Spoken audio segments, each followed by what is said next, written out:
시간을 준비했거든요. 중간에 질문이 마구마구 나갈 거예요. 그때 맞추신 분들 집중하시고 강의 잘 들어주세요.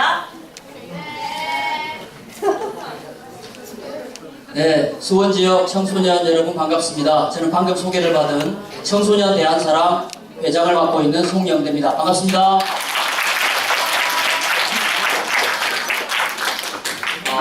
지금 이렇게 활기찬 모습으로 우리 역사에 대한 관심을 갖고 이렇게 달려와 주신 우리 청소년 여러분께 깊은 감사를 드립니다. 제가 또 이렇게 청소년 대한사랑 활동을 하면서 우리나라 국내뿐만 아니라 해외에 있는 우리 청소년들에게도 우리 역사를 알리는 활동을 하고 있는데요. 여러분들 지금 들어오시면서 좌우에 계신 우리 선생님들 보셨죠? 네, 청소년 대한사랑 지도교사 선생님들이신데요. 학교 앞에서 이분한테 내가 공부물을 받았다 안면이 있던가요? 없어요? 혹시 포스터 보고 오셨다? 손 들어보세요. 포스터, 학교 포스터. 자, 손 내리시고 학교 앞에서 나눠주시는 홍보물을 보고 왔다. 의외로 포스터가 효과가 좋네요. 예, 앞으로 포스터를 좀 많이 붙여야 되겠습니다. 예, 방금 이렇게 소개를 이렇게 받았는데요. 오늘 여러분들과 1시간 20분에서 한 30분 정도 우리 역사에 대한 뜨거운 감동으로 함께 달려갈 건데요. 우선 제가 오늘 여러분과 함께 할 주제를 여러분들이 포스터를 보신 분들은 알 겁니다. 오늘 주제가 뭐든가요? 네, 우리 역사 바로 알기 역사교실이죠. 자, 제목은 이렇습니다. 자, 다 함께 주제를 함께 읽어보겠습니다. 시작! 우리는 자랑스러운 대한국인이다. 그렇습니다. 자, 우리나라를 대한민국이라고 하잖아요. 그리고 우리를 대한민국의 자랑스러운 대한국인이라고 이야기를 합니다. 여러분 역사에서 대한국인이라는 말을 잘 사용했던 분이 있어요. 유인 중에. 누굴까요? 자, 손 번쩍 들고. 자, 누굴까요? 제가 보니까 이 수원 청소년들은 되게 밝고 순수하고 아주 역사에 대한 열의가 굉장히 높은 그런 청소년들이라고 알고 있어요. 네, 우리 친구. 김구 선생님. 네, 그분도, 김구 선생님도 대한국인을 이야기했죠. 자, 이거 제가 힌트 주면 여러분들 바로바로 나올 텐데. 손도장. 네, 누구? 네, 안중근? 네, 안중근 의사죠. 맞습니다. 박수 한번 주세요. 야, 자, 여러분들 제가 첫 질문 드렸어요. 첫 질문이지만 힌트를 줬기 때문에 그래도 이 친구에게는 제가 선물을 드리겠습니다. 박수! 자, 네, 바로 한번 드릴까요? 자, 어느 학교예요? 동우여고. 이야, 동우여고 오늘 히트 칠 장면이 하나 나오는데 동우여고 오늘 제가 특별히 이렇게 환영을 합니다. 자, 그러면 오늘 어떤 내용으로 우리는 자랑스러운 대한국인 역사를 배울 건지 한번 들어가 볼 건데요. 여러분들 역사를 왜 외울까요? 역사. 네, 민족의식을 고취하기 위해서 좋습니다. 또 네, 우리나라를 잘 알아야 미래를 이끌 수 있으니까 정말 좋습니다. 여러분들 목소리를 한번 들어보기 위해서 자, 이걸로 마이크에 인터뷰로 한번 이렇게 바로바로 하겠습니다. 네, 그렇죠. 정말 우리 민족의식을 고취하고 우리나라에 대한 그죠 자긍심, 나라 사랑하는 마음 이런 게 좋죠. 아니요, 저기 선생님 주지 마시고요. 바로 손 들면 가도록 하겠습니다. 일단 그 마이크를 ON을 좀 해보세요. ON하고 요걸로 이렇게 인터뷰를 하시면 됩니다. 예.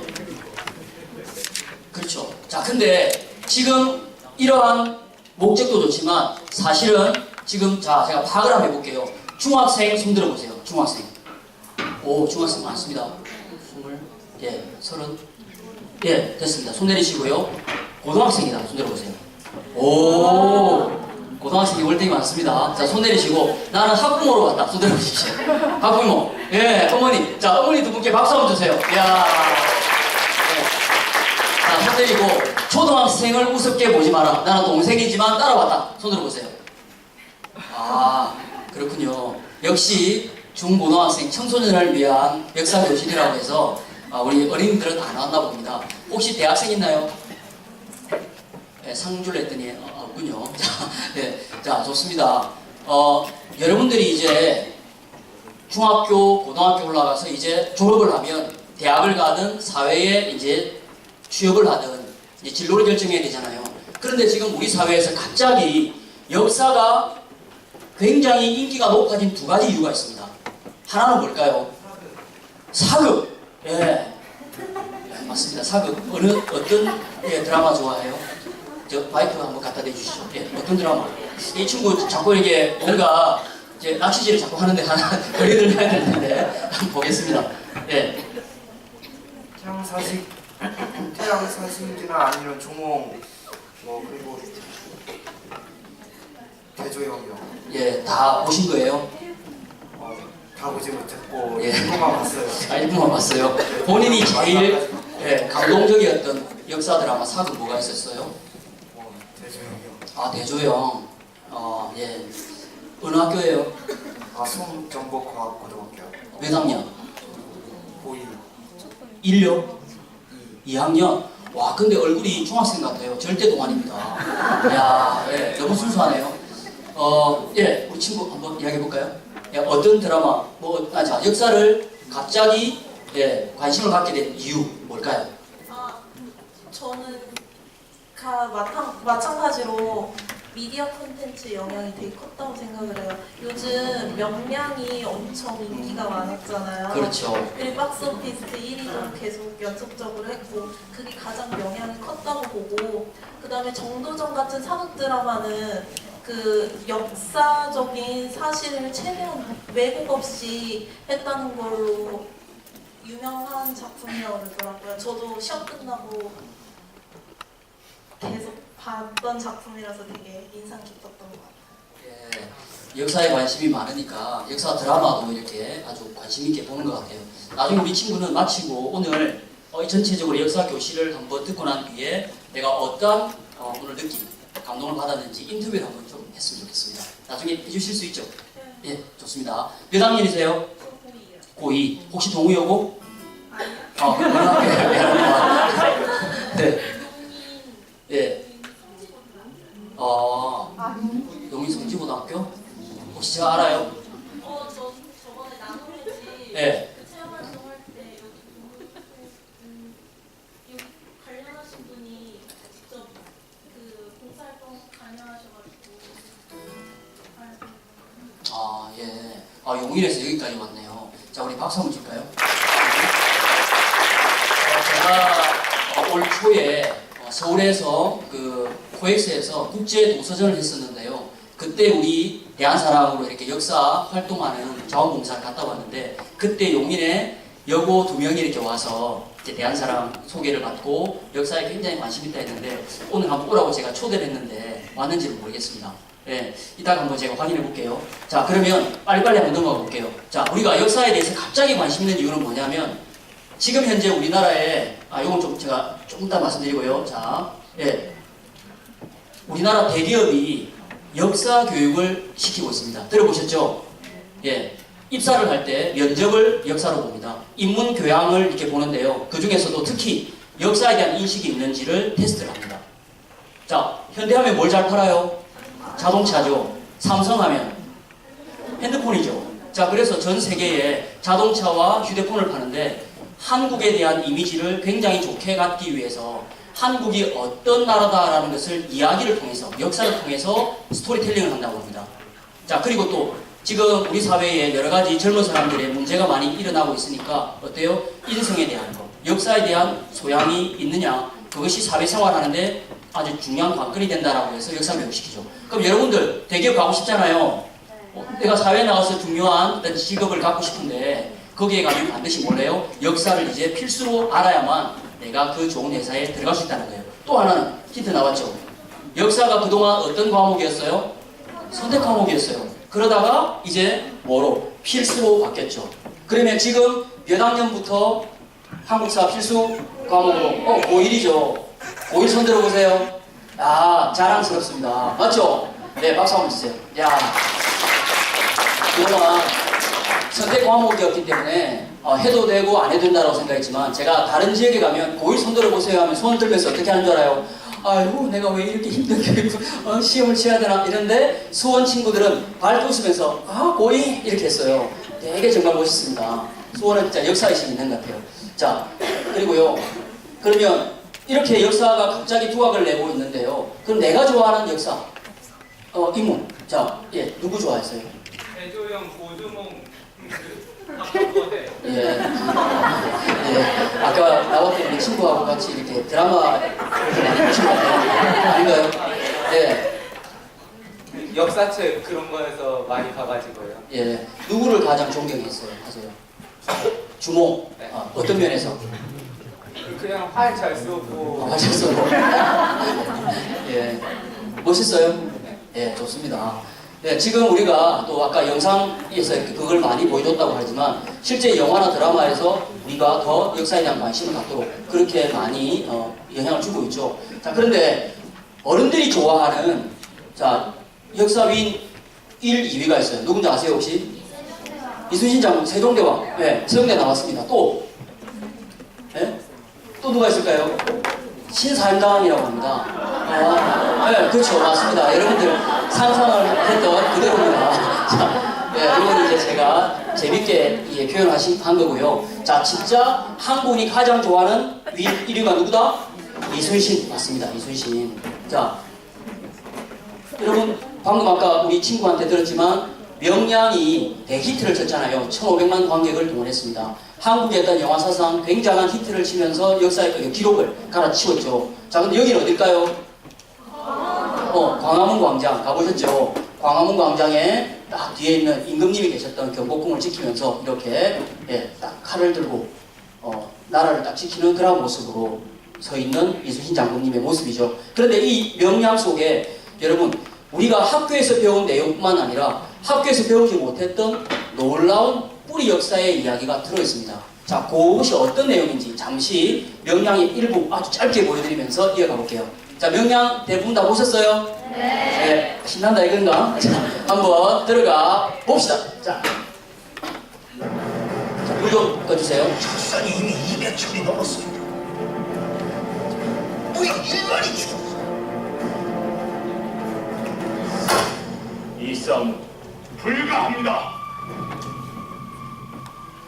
아직 신에게는 12척의 배가 남아있습니다. 영화 극장 갔다 그죠? 예, 됐습니다. 자, 불러줘 주세요. 자, 아쉬우면 영화관에 가서 보셔야 됩니다. 자, 방금 요거 조금만 다시 앞쪽 불 좀 내려주시겠어요? 자, 여기서 보면 여러분 이순신 장군이 어머니 그 상을 전쟁 중에 당해서 3년상을 치르죠. 그때 보면 아까 어떤 글자가 있냐면요. 그 신단 위에 좌측과 우측에 뚜렷하게 글자가 이렇게 있는데요.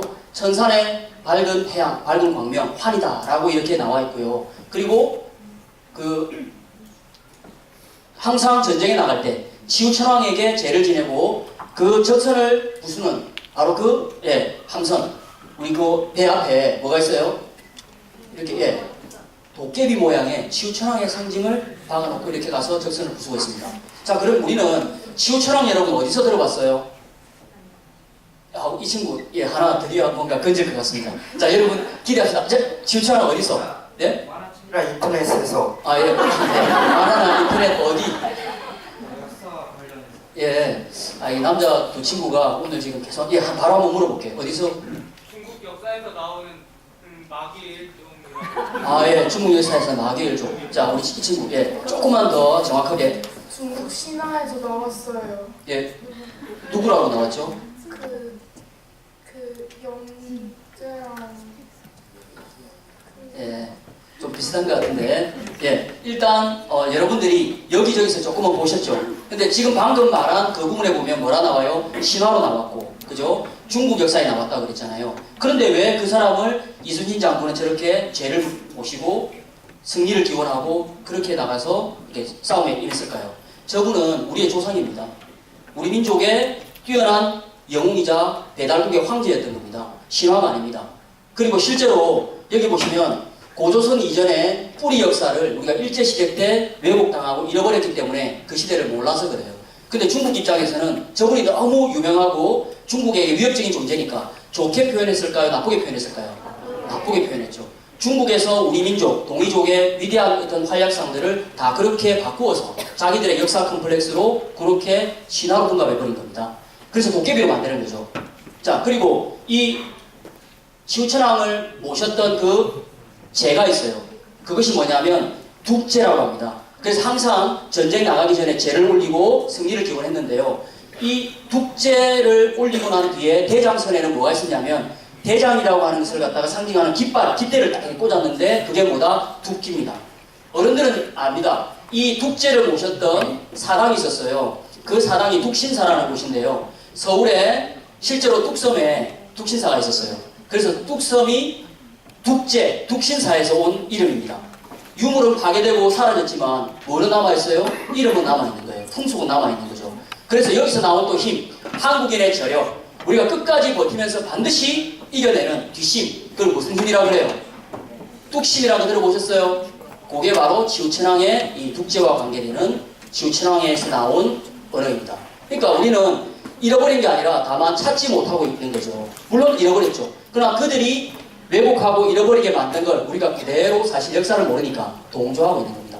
그러면 천상에 있는 만약 예를 들어서 지우천왕께서 실존 인물이었는데 중국이 두려워해서 도깨비로 만든 걸 우리가 어디 월드컵 때 그죠? 응원하면서 대한민국 하면서 하잖아요. 그때 만약에 보셨다면 안타까워하시겠죠. 야 이놈들아 중국이 나를 갖다가 이렇게 두려워해서 도깨비로 만든 걸 너희들이 그대로 똑같이 따라하냐. 아이고 이 참 안타까운 녀석들 이렇게 하실 수도 있겠죠. 자 그리고 그 영화 속에는 또 뭐가 나오냐면요. 스님들이지만 나라에 국난이 이렇게 왔을 때는 어떻게 됩니까? 병사들로 참여를 하죠. 이렇게 해서 우리는 뿌리 역사 시대에서부터 어려움이 처하면 어떻게 됩니까? 자기의 직책, 직업, 지위와 막론하고 전부 다 나라를 위해서 군인들로 이렇게 가는데요. 그 사람들의 근원이 뭐냐? 실제로 화랑과 조이선인의 뿌리라고 할 수 있는 고조선의 삼남, 난가에서 유래가 됩니다. 그래서 그 난가의 맥을 이어가는 게 뭐냐면 대한사랑인 거예요. 그래서 우리가 대한사랑이라고 하면 제가 좀 앞으로 넘어가서 이제 설명을 드릴게요. 자, 여기 보시면 자 보세요. 대한사랑이라고 하면 이렇게 한자를 쓰는데요. 대한을 사랑한다 라는 의미도 있고요. 역사사자의 젊은이란 자, 화랑할 때 그 랑자를 쓰는 거예요. 그래서 대한의 역사를 찾는 청소년이다, 젊은이다 라는 의미를 동시에 갖고 있습니다. 여러분 예전에 우리가 화랑이나 조이선인들은 몇 살 때부터 보통 들어가서 그렇게 배우고 수련하던가요? 다 10대죠. 맞습니다. 여러분과 같은 13살, 14살 때부터 해가지고요. 우리 유명한 그 관창, 그죠? 관창이 이렇게 죽을 때도 몇 살이었어요? 15, 이런 나이잖아요. 그러니까 어린 그 나이 때부터 평소에는 학문을 수련하고 신진을 단련하고 하늘의 죄를 지내고 하다가 나라가 위기에 처하면 그 사람들이 군사로, 군대로 이렇게 변해버리죠. 그 정신을 이어가는 것이 뭐냐? 상무정신이라고 합니다. 그러니까 요즘 스포츠 선수들이 평소에 이렇게 운동을 하다가 군대를 가요. 그럼 군대에 가서 뛰는 군인 팀들 이름이 전부 다 뭐예요? 상무팀이라는 거 알죠? 바로 그겁니다. 그래서 그 상무정신이 바로 이런 난가에서 왔다라는 거. 그리고 이 대한사랑 활동은요, 지금 국내외 이렇게 14개 도시에서 쭉 다 활동을 하고 있습니다. 요건 나중에 제 강의가 끝나고 우리 그 지회장님께서 올라오실 텐데요. 그때 여러분들에게 국내에서 어떤 활동을 하고 있는지 한번 보여드릴 겁니다. 그리고 해외에는 LA와 홍콩에도 지금 대한사랑이 있습니다. 자, 그리고 드디어 오늘 어떻습니까? 이렇게 수원 청소년 대한사랑이 이제 비공식적으로 활동하다가 오늘 여러분들을 모시고 공식적으로 역사적인 첫 발걸음을 뗐습니다. 여러분 뜨거운 박수 한번 이렇게 수원 청소년 대한사랑이 발족하기 위해서 정말 노고를 아끼지 않으시고 열정적으로 활동해 주신 우리 선생님들께 감사를 드립니다. 자, 그럼 조금 더 빨리 한번 넘어가 보겠습니다. 자, 그래서 여기까지 이렇게 봤고요. 자, 지우까지 아까 봤죠. 명량 봤습니다. 자, 자 이제 볼게요. 이렇게 나왔고요. 자, 그래서 우리는 이 붉은 악마의 상징이라고 하는 이 도깨비 마크를 누구를 지우천왕을 상징하는 것인데 이것은 우리가 만든 것이 아니라 중국이 왜곡해 놓은 것을 우리가 역사를 잃어버렸기 때문에 그대로 답습하고 있다 이렇게 보면 되고요. 근데 중국은 이렇게 도깨비로 신화로 만들었다가 갑자기 언제 우리가 2002년 월드컵 이후부터 공식 서포터즈가 뭐예요? 붉은 악마죠. 우리가 우리 역사의 조상님으로 막 찾고 한민족의 영웅으로 막 찾으니까 중국이 발칵 뒤집어졌어요. 왜? 이건 신화인데 한국이 자기 조상이라고 막 찾는 거예요. 근데 그 당시에 누구냐? 중국의 시조라고 하는 황제 헌원과 10년 동안 72번을 싸웠는데 한 번도 패하지 않았어요. 그리고 중국 역사에 문물을 전해주신 분이 이분이에요. 그러니까 야, 한국이 저 지우천왕을 자기 조상으로 이렇게 가져가 버리면 어떻게 돼요? 중국 역사의 뿌리가 동이족에서부터 나온 거예요. 그러니까 이것마저도 신화가 아니라 자기들의 역사로 편입하려고 바꾸어서 실존 역사로 둔갑을 시켰고요. 지우천왕과 황제헌원, 영제신농 이 세 사람을 중국의 조상으로 바꾸어서 실존 인물로 바꾸고 이렇게 사당을 지어서 이렇게 자기들은 모시고 있습니다. 그러니까 한국에게 뺏길까봐 신화로 만들었던 그 역사를 진실의 역사로 바꾸어서 포함을 시켜버린 거죠. 우리는 아직도 지우천왕은 신화의 인물로 알고 있죠. 중국은 이미 우리 걸 이렇게 알고서 빼앗아가고 있는 겁니다. 자, 그런데 이렇게 우리가 빼앗기고 있는데도 우리가 역사를 모르면 여러분 어떤 일들이 벌어진 줄 알아요? 어처구니 없는 일들이 벌어지고 있습니다. 자, 여러분 보시면 재미있게 아는 내용이니까 깜짝 놀라실 건데요. 알죠? 뭡니까? 예, 배달의 민족, 앱이죠. 예. 우리가 어떤 민족입니까? 하면서, 그죠? 벌써 짜장면 배달이 왔을 겁니다. 하면서 막 나오죠. 배달 민족이 저렇게 뭐 음식 배달하는 게 아니잖아요. 자, 이렇게, 그죠? 나왔지만 또 이런 것도 있습니다. 청소년 성장 소설인데요. 달려라 배달 민족에서 역시 뭡니까? 배달하는 이런 모습으로 나왔죠. 배달이라는 것은 실제로 고조선 이전에 그 배달국이라는 나라가 있었고요. 배달이라는 것은 밝은 땅, 양달, 응달 할 때 그 땅을 이야기합니다. 그래서 배달은 박달에서 왔던 밝은 땅을 상징하는 겁니다. 의미가 그런 광명을 상징하는 것이죠. 그런데 이걸 모르니까 이제 앱으로, 그죠? 예. 막 시켜먹고 이렇게. 저도 몇 번 시켜먹은 적이 있지만 사실은 이게 그런 의미가 아니죠. 그러니까 역사를 모르면 우리 스스로가 역사를 비하시키고 그렇게 오히려 왜곡시키는 겁니다. 자, 또 있습니다. 어떤 게 있을까요? 자, 여러분 한참 우리 별그대 인기 많았죠? 네, 별그대 페인됐던 사람 손 들어보세요. 아, 다 봤어요? 네, 많이 울었겠네요. 많이 봤어요? 네, 저도 이렇게 별그대 팬이 있어가지고 그 사람의 등단해서 같이 봤는데 예, 근데 별에서 온 그대가 뜬 이후에 중국에서 뭐가 제일 잘 팔렸다 그래요? 예, 치맥이 잘 팔렸다 그러죠. 예, 그쵸. 그러니까 중국에서 대박이 났죠. 그리고 또 그 대박으로 광고를 찍었잖아요. 여러분 아시죠? 어떤 광고예요? 예, 백두산에 그 생수를 파는데 중국이 백두산을 뭐로? 자기들 이름으로 바꿨죠. 장백산으로 해서 했잖아요. 근데 거기에 아무리 돈도 좋고 이랬지만 아마 별 생각 없는 그대가 아닌가. 자, 봅시다. 여러분 아시죠, 이 광고? 그래서 이것은 정말 이렇게 아시아 스타하고 자기들이 이 청소년들에게도 미치는 영향이 있다면 이런 역사의식은 좀 있는 게 좋았지 않았나 좀 아쉬움이 있습니다. 그죠? 자, 그리고 또 여러분 최근에 나온 네. 위대한 달콤함으로 고구마의 새 시대가 열린다. 백제 신라 고구마. 이 뭐라는 뜻입니까? 아니 이미 중국이 고구려의 우리의 역사를 그들의 역사로 편입을 하고 고구려가 지방 정권이라고 이렇게 우기면서 역사를 빼앗고 있는데 우리가 이걸 이용해서 여러분 아이스크림 광고를 이렇게 합니다. 그럼 맛있다고 사 먹어요 사람들이. 이건 오히려 솔직히 말하면 우리 스스로가 우리 역사의식이 없이 당하고 있는 거죠. 그죠? 이건 정말 해서는 안 되는 짓이 아닌가. 저는 그렇게 생각을 했고요. 또 있습니다. 여러분 아시죠? 예. 지금 뭐 한동안 난리가 났었죠. 예. 기미가요. 이 전 세계에 이렇게 청년들이 와서 각국 나라의 어떤 그런 문화, 한국에 와서 겪었던 일들을 이렇게 쭉 이야기하는 비정상회담에서 뭘 들었어요? 기미가요를 들었잖아요. 혹시 여러분 기미가요가 어떤 노래인지 아는 사람? 우리 친구 한번 이야기해볼까요? 이게 일제 강점기 때 천황을 이렇게 숭배하는 의미로 트는 음악이라고 해서 기미가요라는 걸로 알고 있습니다. 네, 이야기 잘해줬죠. 박수 한번 줄까요? 예. 2차 대전 때 일제는 제국주의에 딱 그런 침략을 이렇게 하고서 식민지를 이렇게 세웠죠. 그리고 그 제국주의 침략의 어떤 그런 정당성 그리고 그 식민 교육을 시키기 위해서 어떻게 해요? 일본의 국가인 기미가요를 강제로 부르게 합니다. 근데 이 노래는 그냥 우리나라만 그렇게 불렀던 게 아니고요. 우리 할아버지 세대는 그렇게 했죠. 실제로 어떻게 합니까? 아침에 여러분들 학교에서 조회하잖아요. 조회하고 나면 반드시 일본 1장기 경례를 하게 하고요. 거기서 강제로 이 노래를 부르게 합니다. 그게 우리나라만 그런 게 아니라 동남아시아에 일본이 제국주의의 침략을 했던 그 지역은 다 그렇게 강조시켰습니다. 그러니까 이건 뭐냐면 단순히 일본의 국가라는 의미를 넘어서서 뭘 다시 부활시키는 거예요?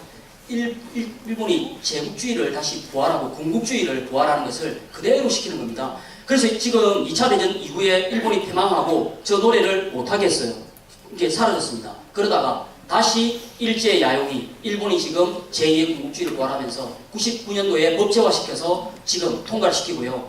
일본 전범들을 모아놔서 그 사람들에게 절을 하고 제를 지내는 신사 알죠? 야스쿠니. 거기에서도 이 노래를 틀고, 그러니까 다시 말하면 이런 노래는 한국에서는 어떻게 됩니까? 틀 수 없는 노래예요.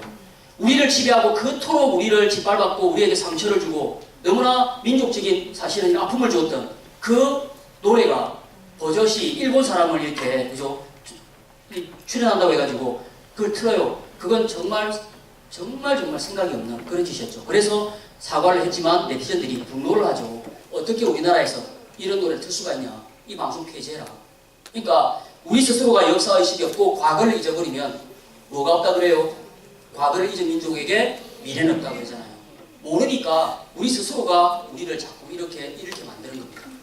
근데 제가 볼 때 수원에 있는 우리 청소년들은 정말 이러한 역사의식과 역사에 대한 관심, 나라 사랑하는 마음이 그 어떤 지역보다도 정말 큰 것 같아서 제가 정말 가슴이 뿌듯하고 감동이 막 밀려옵니다. 여러분도 그렇게 생각하시죠? 자, 계속 보겠습니다. 자, 그래서 이러한 역사 왜곡을 또 동조하는 또 하나의 일들 중에 역사 교과서를 편찬했는데 역시 친일 경향이 있는 이런 역사 교과서가 편찬이 되었죠. 그런데 또 놀라운 건 이 역사 교과서를 강제로 채택한 학교가 있었는데 누가? 이 교학사 교과서잖아요. 그런데 보세요. 부적합한 서술과 역사 왜곡이 거의 300건이 됩니다. 근데 이 역사 감수하는 교수님들이 뭐라고 하냐면 어떻게 이것을 교과서를 할 수가 있냐. 이거 도저히 이걸로서는 가르칠 수가 없는 내용이다. 그런데 이걸 통과시켰어요. 그리고 강제로 학교에서 교재로 사용하길래 우리 수원에 있는 자랑스러운 학교가 제가 그죠? 우리 학교는 이런 학교입니다. 선배들까지 나와서 전국의 1% 공부를 잘하는 1%가 아니라 우리 학교는 다른 학교는 다 선택하지 않았는데 우리 선택했습니다. 그렇지만 여러분 역사 여러분 안녕하십니까? 라고 해서 대자보를 쓰고요. 그 의식 있는 선생님들 그리고 졸업했던 선배들 그리고 우리 자신들까지 나와서 우리는 이런 역사를 배울 수가 없습니다 라고 해서 어떻게 됐어요? 당당히 폐지가 됐습니다. 여러분 그게 바로 어디 있어요? 수원에 있습니다. 수원. 어느 여고? 손 들어보세요. 박수! 야, 좋습니다. 물론 동료고뿐만 아니라 다른 학교도 그렇게 들어갔으면 여기 있는 모든 분들이 우리가 이런 역사를 배울 수가 없습니다 하고 당당히 맞섰을 때 생각합니다. 자, 그래서 이렇게 우리가 우리 역사를 등한시하는 경우에 어떤 일들이 벌어지고 있는지 한번 보겠습니다. 여러분들이 또 아시는 거예요. 자, 첫째, 김치. 자, 일본은 김치를 기무치라고 이야기를 하죠. 그리고 중국은 자기들 민족을 한족을 중심으로 56개의 소수민족을 다 포함해서 중국이 하나의 통일된 나라로 만들기 위해서 탄압을 합니다. 그래서 중국권에 있는 특히 우리 이제 한민족 저기 연변에 있는 한족들 있잖아요. 우리 한민족입니다. 그 사람들이 쓰고 있는 한글을 이 한글 자판 표준어로 이렇게 만들어서 중국 거라고 이렇게 등재를 하려고 했고요. 또 태권도 아리랑이 중국 거라고 이렇게 세계문화유산에 등재를 중국 거라고 이렇게 등재를 하려고 했습니다. 여러분 한글 어느 나라 겁니까? 우리 거죠. 아리랑 우리 거잖아요. 전 세계에 나가 있는 한민족 동포라면 한민족의 노래하면 아리랑으로 다 가슴이 뜨거워지고 눈물을 흘립니다. 근데 저게 어떻게 중국 거가 될 수 있어요? 우리 한민족이 거기 산다고 해서 중국이 자기들 걸로. 태권도 이건 당연히 우리 거죠. 그런데 농아, 장구, 춤보세 전부 다 중국이 등재를 하려고 합니다. 그럼 우리는 어떻게 하고 있었을까요? 이렇게 2006년부터 해서 계속 3번에 걸쳐서 중국이 자국 문화로 등재를 하려고 하니까 이제 2011년 아리랑 판소리 가야금 이런 것들도 중국 거로 등재를 하려고 하니까 이제 부랴부랴 우리는 2012년 아리랑을 세계문화유산으로 등재를 이렇게 시킵니다. 올립니다. 그러니까 사실은 전부 다 빼앗기고 나야 이렇게 뒤늦게 부랴부랴 우리는 이 소일고 외양간에 묻히는 경우죠. 그래서 한때 여러분들 유튜브에 보시면 아리랑 퍼포먼스라든지 아리랑 가지고 뭐예요? 전부 다 모여서 플래시몹 하는 거 막 봤죠? 쌈짓길 아리랑이라든지 그죠? 이런 것들이 갑자기 아리랑을 우리 거다라고 이렇게 외치고 주장하고 알리는 바로 그러한 유튜브 영상이 굉장히 많이 만들어졌습니다. 한 번씩 다 보셨죠? 그 당시에. 자, 돌발 퀴즈. 자, 그러면 이것 이외에 세계문화유산. 자, 우리 수원에는 뭐가 있어요? 화성이 있죠? 자, 퀴즈입니다. 돌발 퀴즈. 5가지 정도 혹시 이야기할 수 있는 사람 있어요? 5가지. 자, 일단 우리 친구를 좀 이따가 할 수 있어요. 저 마이크 한번 줘보시죠. 세계문화유산에 자, 우리나라 자랑스러운 문화재가 등재된 게 그럼 한번 이야기해 보시겠어요? 예. 네, 석굴암. 예. 예. 또, 그럼 아까 5개? 예. 이야, 여러분, 박수! 이야, 좋습니다. 그렇죠. 우리나라는 정말 역사가 굉장히 오래되고 문화유산이 남아있기 때문에 실제로 전 세계에서 보더라도 야, 이건 정말 한국만의 문화유산이 아니라 전 세계인이 함께 앞으로도 지켜나갈 문화유산이다라고 해서 등재한 것이 이렇게 많습니다. 방금 친구 이야기한 것 외에도 이런 그죠? 제주도 또 왕릉 그리고 화훼마을과 양동마을 경주에 있는 이런 마을 그리고 2014년에는 남한산성이 이제 지정이 되었죠.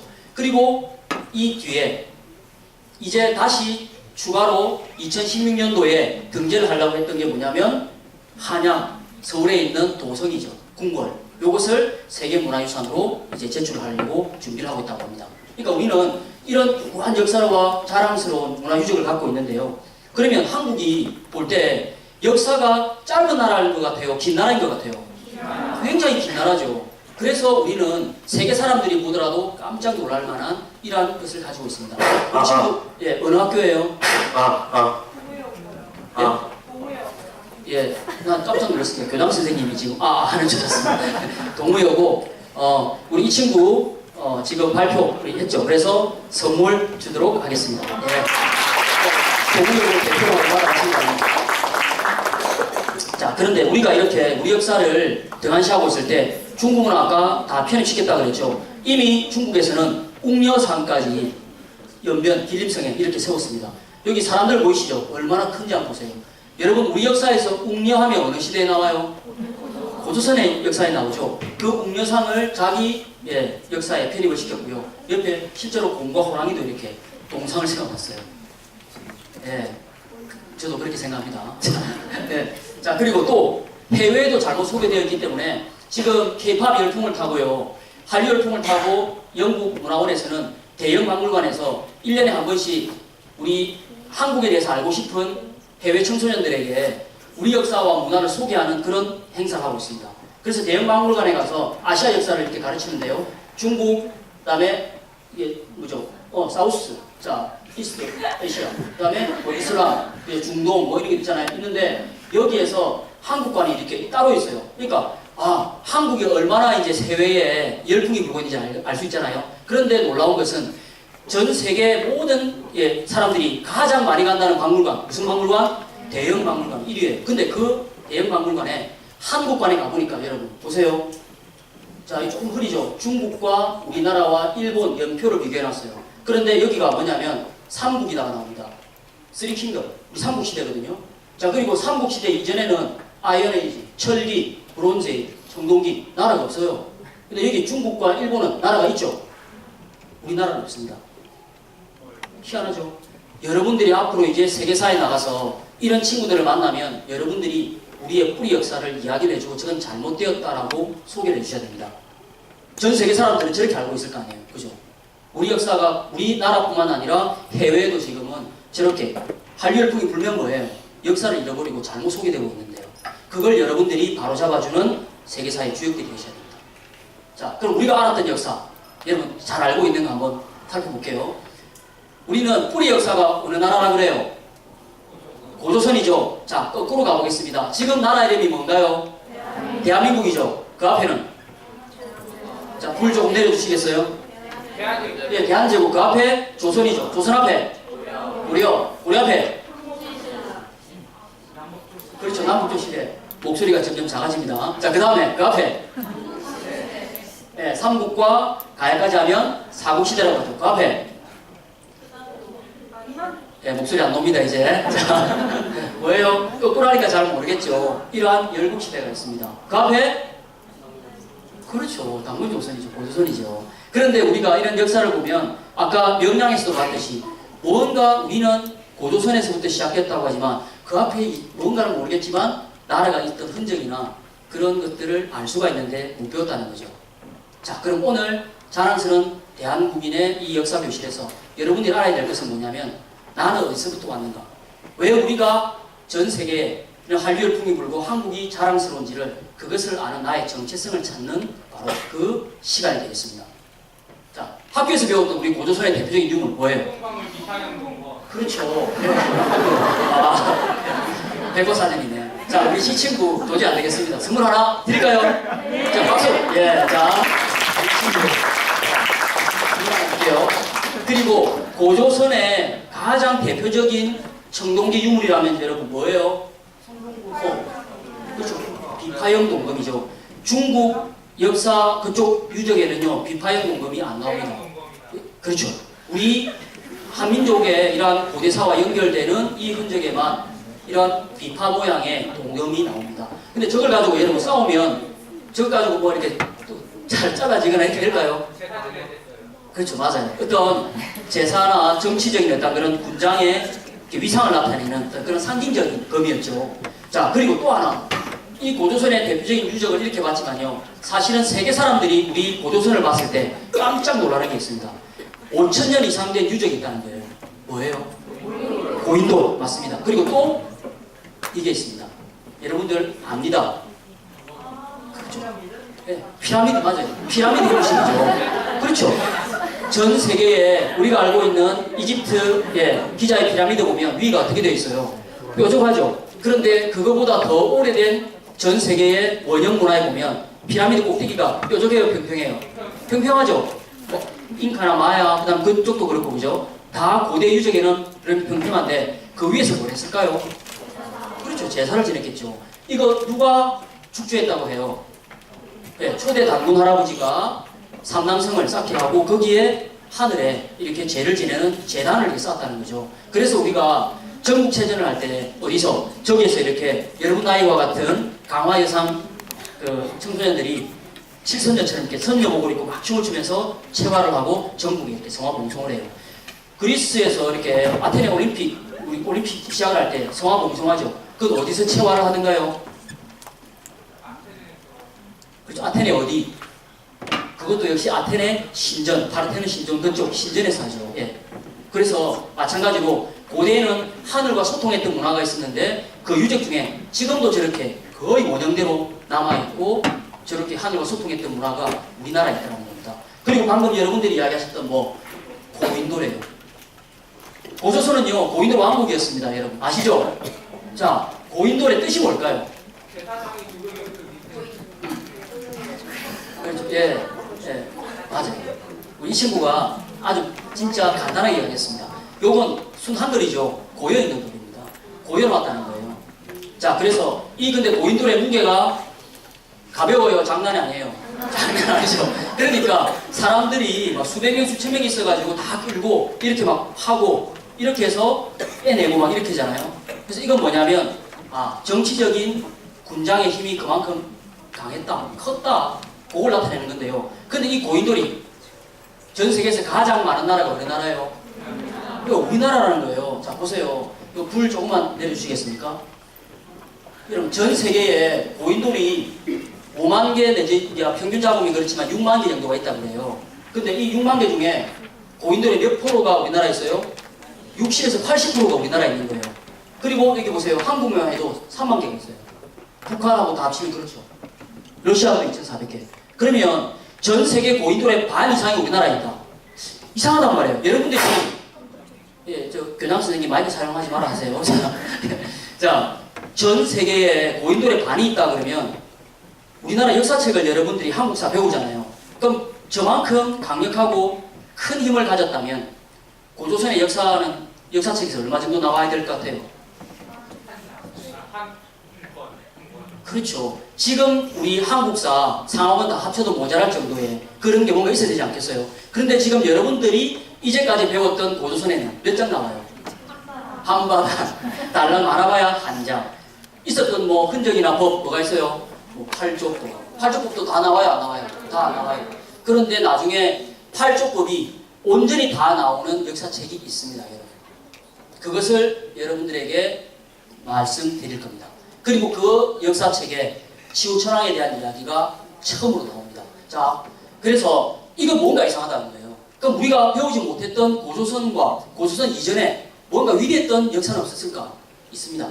그래서 새롭게 밝혀지는 역사의 흔적이 발굴이 되고 있는데요. 그게 어디냐면 여러분 고조선뿐만 아니라 유적지의 그 탄소 동위원수 측정을 해보니까 전 세계 4대 문명보다 1500년에서 2000년이나 앞서는 역사의 유물 흔적이 나왔어요. 근데 그게 어디야?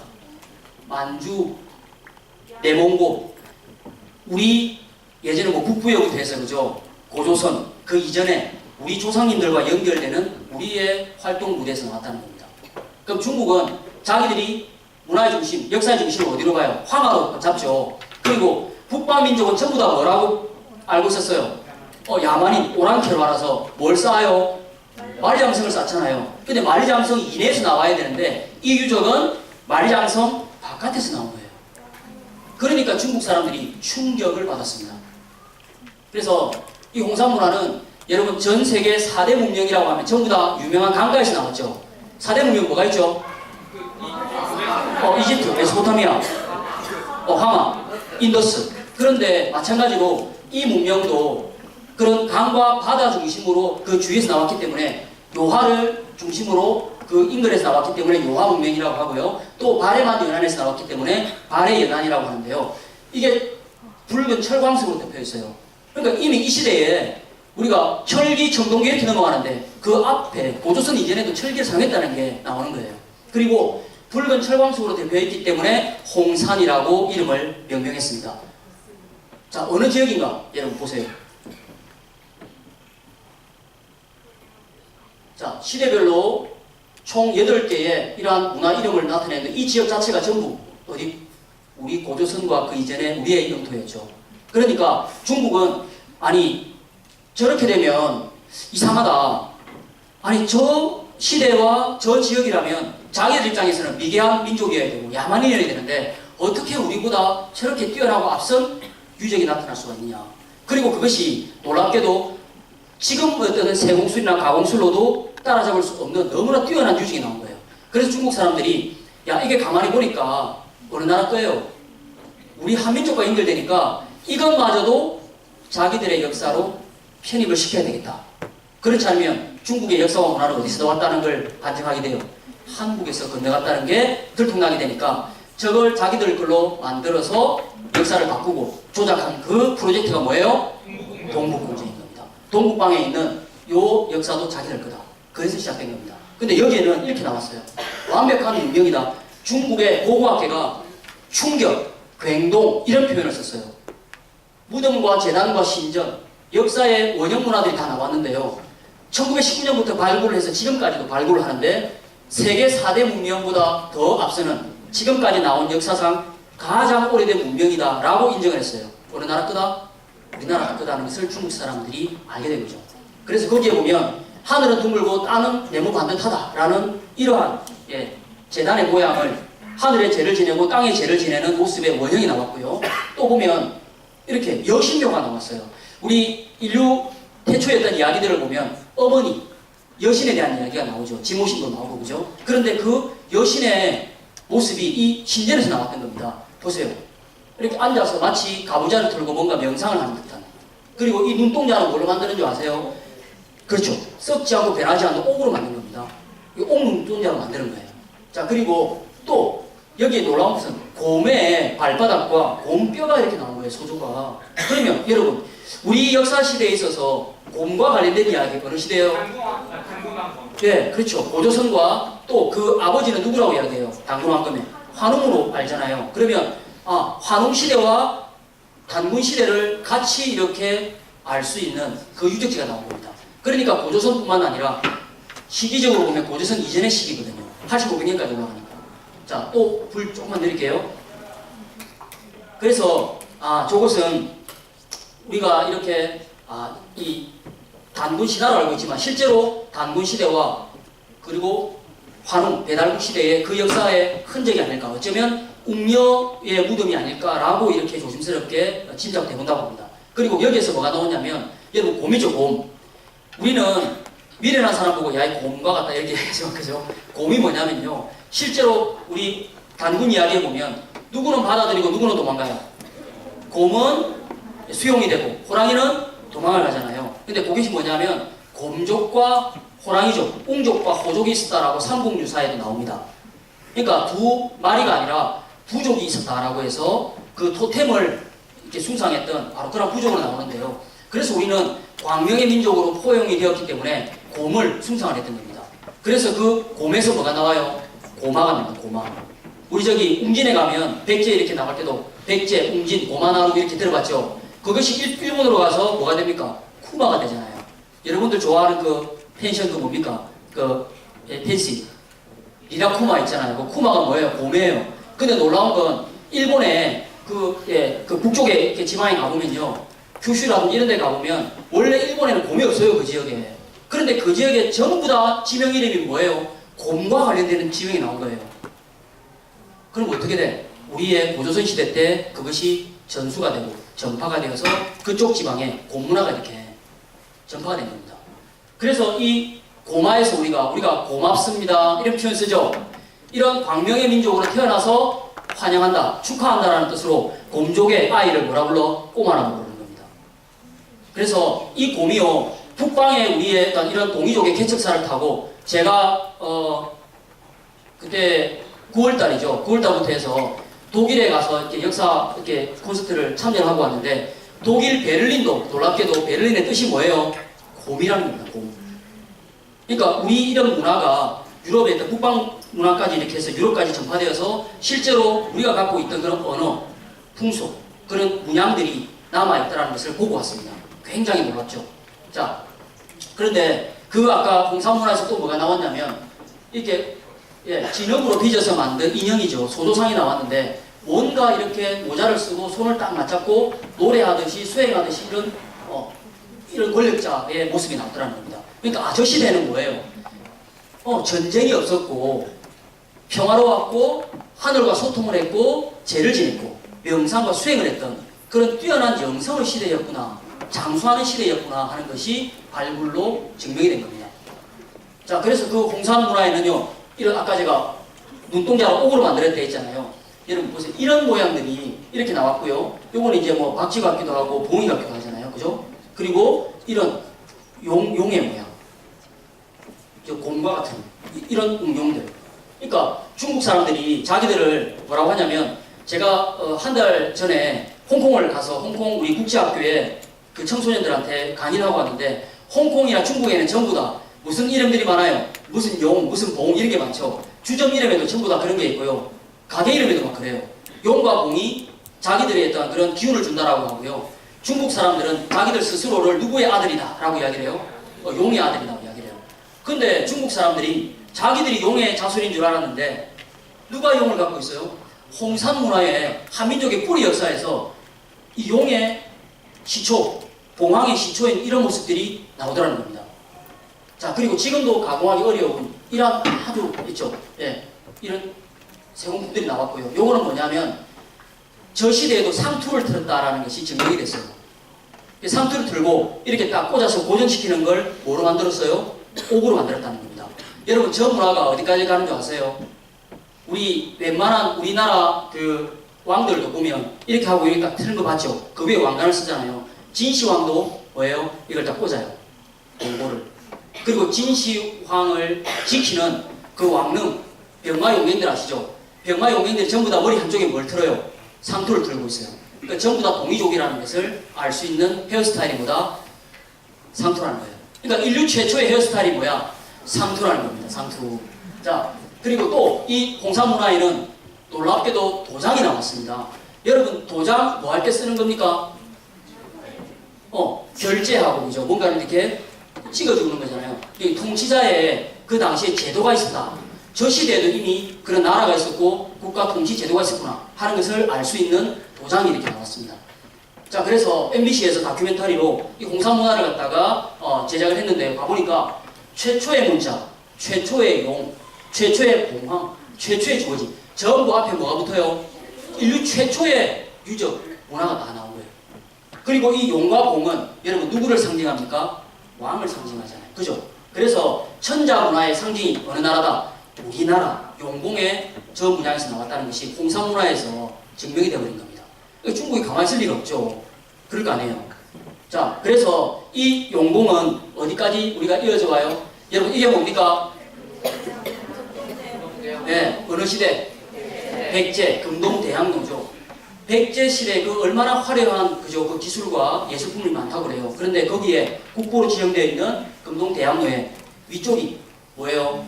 네, 봉황입니다. 아래쪽은 용입니다. 용과 봉이 어느 시대까지? 삼국시대까지도 계속 이어져 내려왔던 바로 그러한 역사의 맥을 갖고 왔죠. 그러면 중국이 정말 우리한테 이제 고려 말부터 해가 조공을 이제 받았지만 사실은 여러분 조공이라는 말도 역사를 거슬러 올라가 보면요. 오히려 저 고조선 시대 때는 우리나라에 실제로 중국의 모든 열국들이 와서 아련을 하고 고조선의 왕이 단군 왕급에게 와서 절을 하고 조공을 바쳤다고 합니다. 그래서 그때 조자가 뭐냐면 조선할 때 조선에 공물을 바친다라고 해서 조공이라는 말이 그때 나왔다고 합니다. 그것을 밝히는 미국의 유명한 학자분이 계신데요. 이분은 오바마 대통령이 인정한 명예장관으로 활동하고 계시는 이용범이라는 박사님 계신데 뒤에 제가 소개해 드릴게요. 그분이 바로 이러한 역사의 왜곡을 전 세계 지금 바로 알리고 계신 분입니다. 그래서 오바마 대통령이 그분이 썼던 책을 보고 야 오히려 한국이 중국과 일본의 고대의 식민지인 줄 알았는데 식민지가 아니라 중국과 일본의 역사 문화의 뿌리가 오히려 한국이구나 라는 것을 알고 오바마 대통령이 충격을 받았대요. 그러고 나서 이 이용건 박사님에게 당신이 이걸 이렇게 해라 써라 그리고 이것을 내가 전 세계에 알릴 수 있도록 뒤에서 밀어줄 테니까 하라. 그리고 대중국관과 대일본관이 바뀌어버렸다고 합니다. 자기 잘못 알고 있었다. 그래서 한국의 우리 문화재라든지 그죠? 그 앞전에 뭘 또 발안했어요. 고종 시대의 그 옥새라든지 이런 걸 자꾸 발안하고 한국에 계속 문화재를 돌려주는 쪽으로 오바마 대통령이 이 이용건 박사님 때문에 역사실이 바뀌어서 이렇게 지금 지원을 해주고 있다고 합니다. 자, 그래서 중국은 우리에게서 자기들의 역사가 나갔다는 걸 알기 때문에 한국을 다르게 이렇게 칭송하여 부르던 명칭이 있었습니다. 그걸 뭐라고 했어요? 동이라고 합니다. 우리 중국 사람들이 원래 동이를 불렀을 때 의미를 뭐라고 알고 있어요? 동쪽의 오랑캐 이렇게 알고 있죠. 중국은 황하 중심으로 자기 중원으로 이렇게 봤고 나머지 동서남북에 있는 이민족들을 전부 다 뭐로 봤어요? 오랑캐로 봤잖아요. 동이, 서용, 낭만, 북적. 그런데 이 동이는 잘못 해석이 되고 왜곡된 거죠. 원래 중국 사람들이 이야기했던 동이는요. 중국 역사책에 보면 극찬을 해놨습니다. 자, 보여드릴게요. 원래 동이는 뜻은 뭐다? 큰 활을 잘 쏘는 동쪽에 있는 어진 민족이다. 뿌리가 되는 민족이다. 이런 뜻으로 사용을 했습니다. 자, 그리고 보세요. 이 동자에는 광명을 상징하죠. 태양이 떠오르는 방향이니까요. 생명을 나타내고요. 또 이자는 자 중국의 호안서에서는 뭐라고? 뿌리다. 이런 뜻을 했고요. 설문해자에서는 동방에 활을 쏘는 사람들이다. 그리고 후한서 동이열전에는 군자의 나라다. 어진 사람들이 죽지 않는 나라다. 그래서 공자가 말년에 뭐라 그랬어요? 나도 어디에 살고 싶다? 구이에 가서 살고 싶다. 동이를 다 여러 개 표현했던 9부족들의 이름을 다 구이라고 했죠. 나도 동이에 가서 살고 싶다. 공자가 그런 이야기 했다는 거 아닙니까? 그죠? 그래서 동북아 문명의 종주는 중국이 아니라 어느 나라다? 우리 한민족이다. 라는 것을 이미 중국에서는 다 그렇게 표현해놓고 있습니다. 그래서 그럴까요? 우리나라 그렇죠. 뭐 나가면 금메달 휩쓸어요. 야구. 이번에 아시안게임 휩쓸었죠. 자, 저 눈빛을 보십시오. 퓨. 그냥 뭡니까? 골드 아닙니까? 골드. 나가면 그냥 뭐 퓨. 네, 골드입니다. 중국이 이제 세계 강대국으로 되려고 계속 경제적으로도 힘을 키우고 이런 스포츠로도 힘을 키우는데요. 우리나라의 양궁은 계속 깨지니까 압력을 가해가지고 세계 사람들이 양궁 어떤 제도를 자꾸 바꾸어요. 그죠? 한국이 어렵게 못하게. 근데 우리나라는 한 3년 정도만 적응하면 어떻게 돼요? 또 금메달을 또 땁니다. 이번에도 여자 개인전, 단체전 다 따버리죠. 남자도 개인전 금메달 땄고 그죠. 예. 자, 이렇게 해서 우리나라는 하는데 여러분 이 활터 우리 또 수원에도 있죠. 수원 화성에도 이런 활터가 있잖아요. 국궁 체험장이 여기 있죠. 여기. 그죠? 예. 여기 연무대 옆에. 그래서 여기 가면 누구나 다 이렇게 국궁을 쏠 수 있는 체험장이 이렇게 있는데요. 자, 한번 쏴보신 분 있어요? 어때요? 쏴보니까? 어렵죠? 한 발도 안 맞아요. 네. 우리 한번 한 발이라도 맞춰보신 분? 맞춰봤어요? 이야, 거리가 몇 미터에 쏘았는데. 그래요? 이게 탄력이 굉장히 높고 힘이 많이 들어가기 때문에 이게 쏘기가 보통 어려운 게 아니에요. 근데 이렇게 외국인들도 와서 이제 한번 쏘아보죠. 여러분, 그죠? 그런데 우리나라의 이 동이족의 기상이 어떻게 되느냐? 앞에서 보신 여러분들의 화면에서 보면 나옵니다. 뭐가 나올까요? 잘 보세요. 자, 수렵도에 보면 불 좀 꺼주시죠. 고구려. 앞으로 쏘는 것도 힘든데, 그죠? 말을 타고 가면서 뒤로 돌아서 쏘아요. 전 세계에서 이런 기술을 갖고 있는 나라는 미민족밖에 없습니다. 그리고 여러분, 사슴과 호랑이가 있는데 고양이처럼 작죠? 그리고 산이 사람보다 작아요. 이만큼 고구려의 기상이 높았고 우리나라의 이런 기마민족의 기상이 우월했던 겁니다. 그러니까 우리나라는 과거로부터 동의가 될 수밖에 없어요. 그러니까 지금 그 피가 DNA가 그대로 있으니까 양쪽만 나가면 어떻게 금메달 따는 거죠. 그 누가 시켜서? 아니죠. 아빠 엄마의 외모를 담든 키를 담든 성격을 담든 그죠? 나는 아빠 엄마처럼 살기 싫어. 나중에 자라보니까 누구를 닮아 있어요? 아빠 엄마처럼 똑같이 하는 거예요. 뭐라 그래? 너는 어쩜 그리 내 아빠를 닮았니? 에휴 하면서 그죠? 공부 못하면 꼭 그렇게 핑계 대잖아요. 그래서 예, 엄마들 그러신 건가 모르겠습니다. 그래서 그런 DNA는 우리 피 속에 녹아있기 때문에 우리가 동이민족의 DNA를 갖고 있는 거죠. 자, 그다음 그리고 또 아까 우리 재단을 봤잖아요. 우리는 동이족은 중국에서 이렇게 표현합니다. 하늘과 소통을 했고 하늘에 해마다 제를 지내면서 음주 가무를 즐겼던 사람들이다. 보세요. 천재를 올린 뒤에 모든 백성이 한데 올려서 음주 가무와 놀이를 즐기는 축제의 장을 열었다. 근데 언제? 동이열전에 보면 술 마시고 노래하며 춤추기를 좋아한다. 그죠? 또 보안세도 있습니다. 고구려조 해볼까요? 동이열전에 그 풍속은 깨끗한 것을 좋아하는데 밤에는 남자가 떼지어 노래 부른다. 물론 뭐 흥청망청하진 않았겠죠. 근데 저만큼 풍류가 많은 민족이다. 보세요. 10월이면 하늘의 제를 지내고 밤낮으로 술 마시며 노래 부르고 또 춤을 춘다. 그것을 무천이라고 한다. 예의 무천, 그런 뜻이라는 겁니다. 한마디로 하늘의 제를 지내고 난 뒤에 온 백성이 다 같이 축제를 벌였다는 겁니다. 여러분 전 세계에 해외여행 가보신 분도 있을 건데요. 어떤 나라에 가보면 축제를 그 나라의 대표적인 문화 행사로 한 개 내지 두 개 정도밖에 없어요. 1년에. 자, 브라질 가면 무슨 축제가 유행해요? 삼바, 그죠? 리오 축제, 그죠? 독일 하면 최근에 유명한 거 무슨 축제? 옥토퍼스, 이거 마시는 거죠. 그죠? 근데 우리나라는 여러분 아시죠? 동네마다 축제예요. 고추 축제, 머드 축제, 토마토 축제, 반딧불 축제, 그죠? 수원에는 무슨 축제가 있어요? 화성, 네, 화성 이제 축제가 있죠. 그러니까 곳곳에 뭐 조금 하면 있잖아요. 뭐 이쁜이 축제도 있고 그러니까 이게 뭐예요? 축제라는 것은 아까 천자가 하늘에 제를 지내고 그 소통을 했던 그 영성 문화라고 했잖아요. 전 세계도 볼 수 없는 동네마다 마을마다 축제를 갖고 있는 나라. 그게 어느 나라? 우리나라 대한민국인 겁니다. 그건 뭐예요? 우리가 다시 그런 뛰어난 영성 문화와 역사를 다시 회복한다는 어떤 상징적인 상을 나타내는 걸 볼 수 있죠. 자, 그래서 중국 사람들은 이런 노래와 춤을 잘 추고 흥이 많은 민족이라고 하지만 또 자기들이 받았던 음악 교육이 어디서 왔다? 동이의 음악 교육에서 왔다라고 중국 사람들은 이야기를 하고 있습니다. 그래서 중국의 많은 춤과 악기는 전부 누가? 동이 사람들이 자아난 것이다. 대만의 서량지 교수가 굉장히 유명한 사람입니다. 이 사람이 자기가 쓴 책에 이렇게 이야기를 했어요. 자, 그래서 그런 걸까요? 자, 고구려 무용청에 보면 여러분 이미 우리는 고대로부터 뭐가 있었어요? 으르렁 으르렁 으르렁인데 하면서 지금 춤사위가 저게 참 꺾이기 힘든 팔인데 그죠? 이러면서 와 이렇게 하니까 그때부터 이미 우리는 한류가 시작됐다는 겁니다. 이 음악들을 중국의 사신들이 와서 보고서 막 같이 막 그죠? 그 사람들 앞에서 춤을 췄다는 거 아닙니까? 그러니까 어떻게 돼? 갑자기 한류 케이팝이 불렀던 게 아니에요. 여러분 지금 한류 스타 중에 누구 좋아합니까? 엑소. 아, 역시 어른이. 예? 인피니트. 누구요? 예, 그만합시다 이게. 예, 너무 많으니까 보기도 하고. 예, 저는 저기 소시하고 예, 참고로 저기 터치바의 가대를 아주 좋아합니다.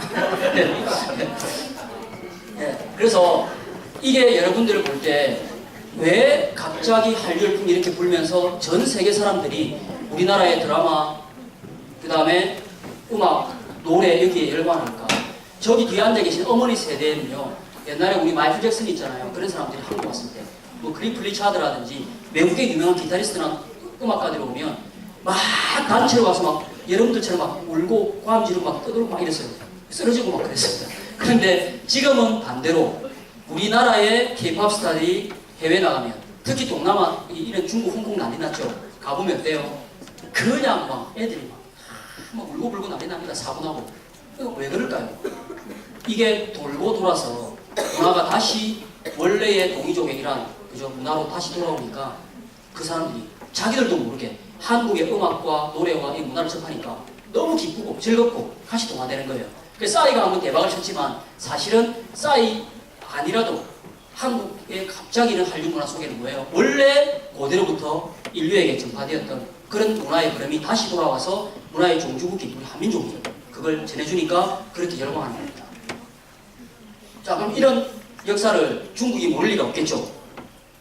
우리나라 한글재단 이사장이신 한갑수 이사장님과 대만 학자 서량즈입니다. 이 사람이 만나서 이야기를 하는데 뭐라고 했냐면, 자, 우리 잠도 좀 깰 겸 한번 같이 읽어볼게요. 자, 시작! 미국 한민족은 우리 중국보다 더 오랜 역사를 가진 위대한 민족으로서 문자를 창제한 민족인데, 우리 중국인이 한민족의 역사가 기록된 호박자를 감추고 중국 역사로 조작하는 큰 잘못을 저질렀으므로 본인이 학자적 양심으로 중국인으로서 사죄하는 뜻으로 절을 하렵니다. 받아주십시오. 자, 그리고 역시 이모당이라고 하는 문화평론가와 초대, 지금은 말하면 교육부 장관이죠. 문교부 장관 안호상 박사가 만나서 한글과 한자를 가지고 이야기를 했는데 이런 이야기예요. 아, 중국이 한자를 만들어가지고 우리가 공부하는데 너무 힘이 듭니다. 이러니까 이모당이 뭐라고 했냐면, 그게 무슨 말입니까? 한자는 당신의 동이족 조상들이 만든 문자인데 우리가 그것을 빌려 쓰는데 그것도 모르고 있어. 여러분 표현으로 쪽팔렸다는 겁니다. 자, 그리고 또 한참 이제 일제에 맞서가지고 독립운동을 이렇게 같이 하고 했던 그 중국의 장개석 총통과 우리나라의 초대 부통령이었던 이시영님께서 만나서 대화를 하는데 이런 이야기를 했습니다. 나의 고향은 옛날에 백제 땅이었어. 중국의 절강성입니다. 당신들의 선조는 대륙의 주인이었는데 그것도 모르고 있었어. 그러니 나라를 빼앗겠지. 한심한 사람들아. 얼굴이 빨개가지고 독립자금을 좀 빌리러 갔다가 무한을 당하고 나갔다고 합니다. 근데 우리는 왜 이런 역사를 모를까요? 여러분, 역사를 잃어버린 가장 큰 원인이 뭐라 그래요? 그렇죠. 일제강점기, 또 무관심. 예, 그렇죠. 잃어버린 걸 찾으려고 하지 않으면 그것은 영원히 찾을 수가 없겠죠. 자, 그런데 가장 큰 원인은 바로 이겁니다. 자, 소리 한번 좀 키워주시겠어요? 1945년 나라는 비록 일제의 압박에 뒤에서 조정이 안 되나요? 왕복을 맞았지만 이 땅의 사학은 여전히 식민 사학의 잔재를 떨쳐내지 못하고 있기 때문에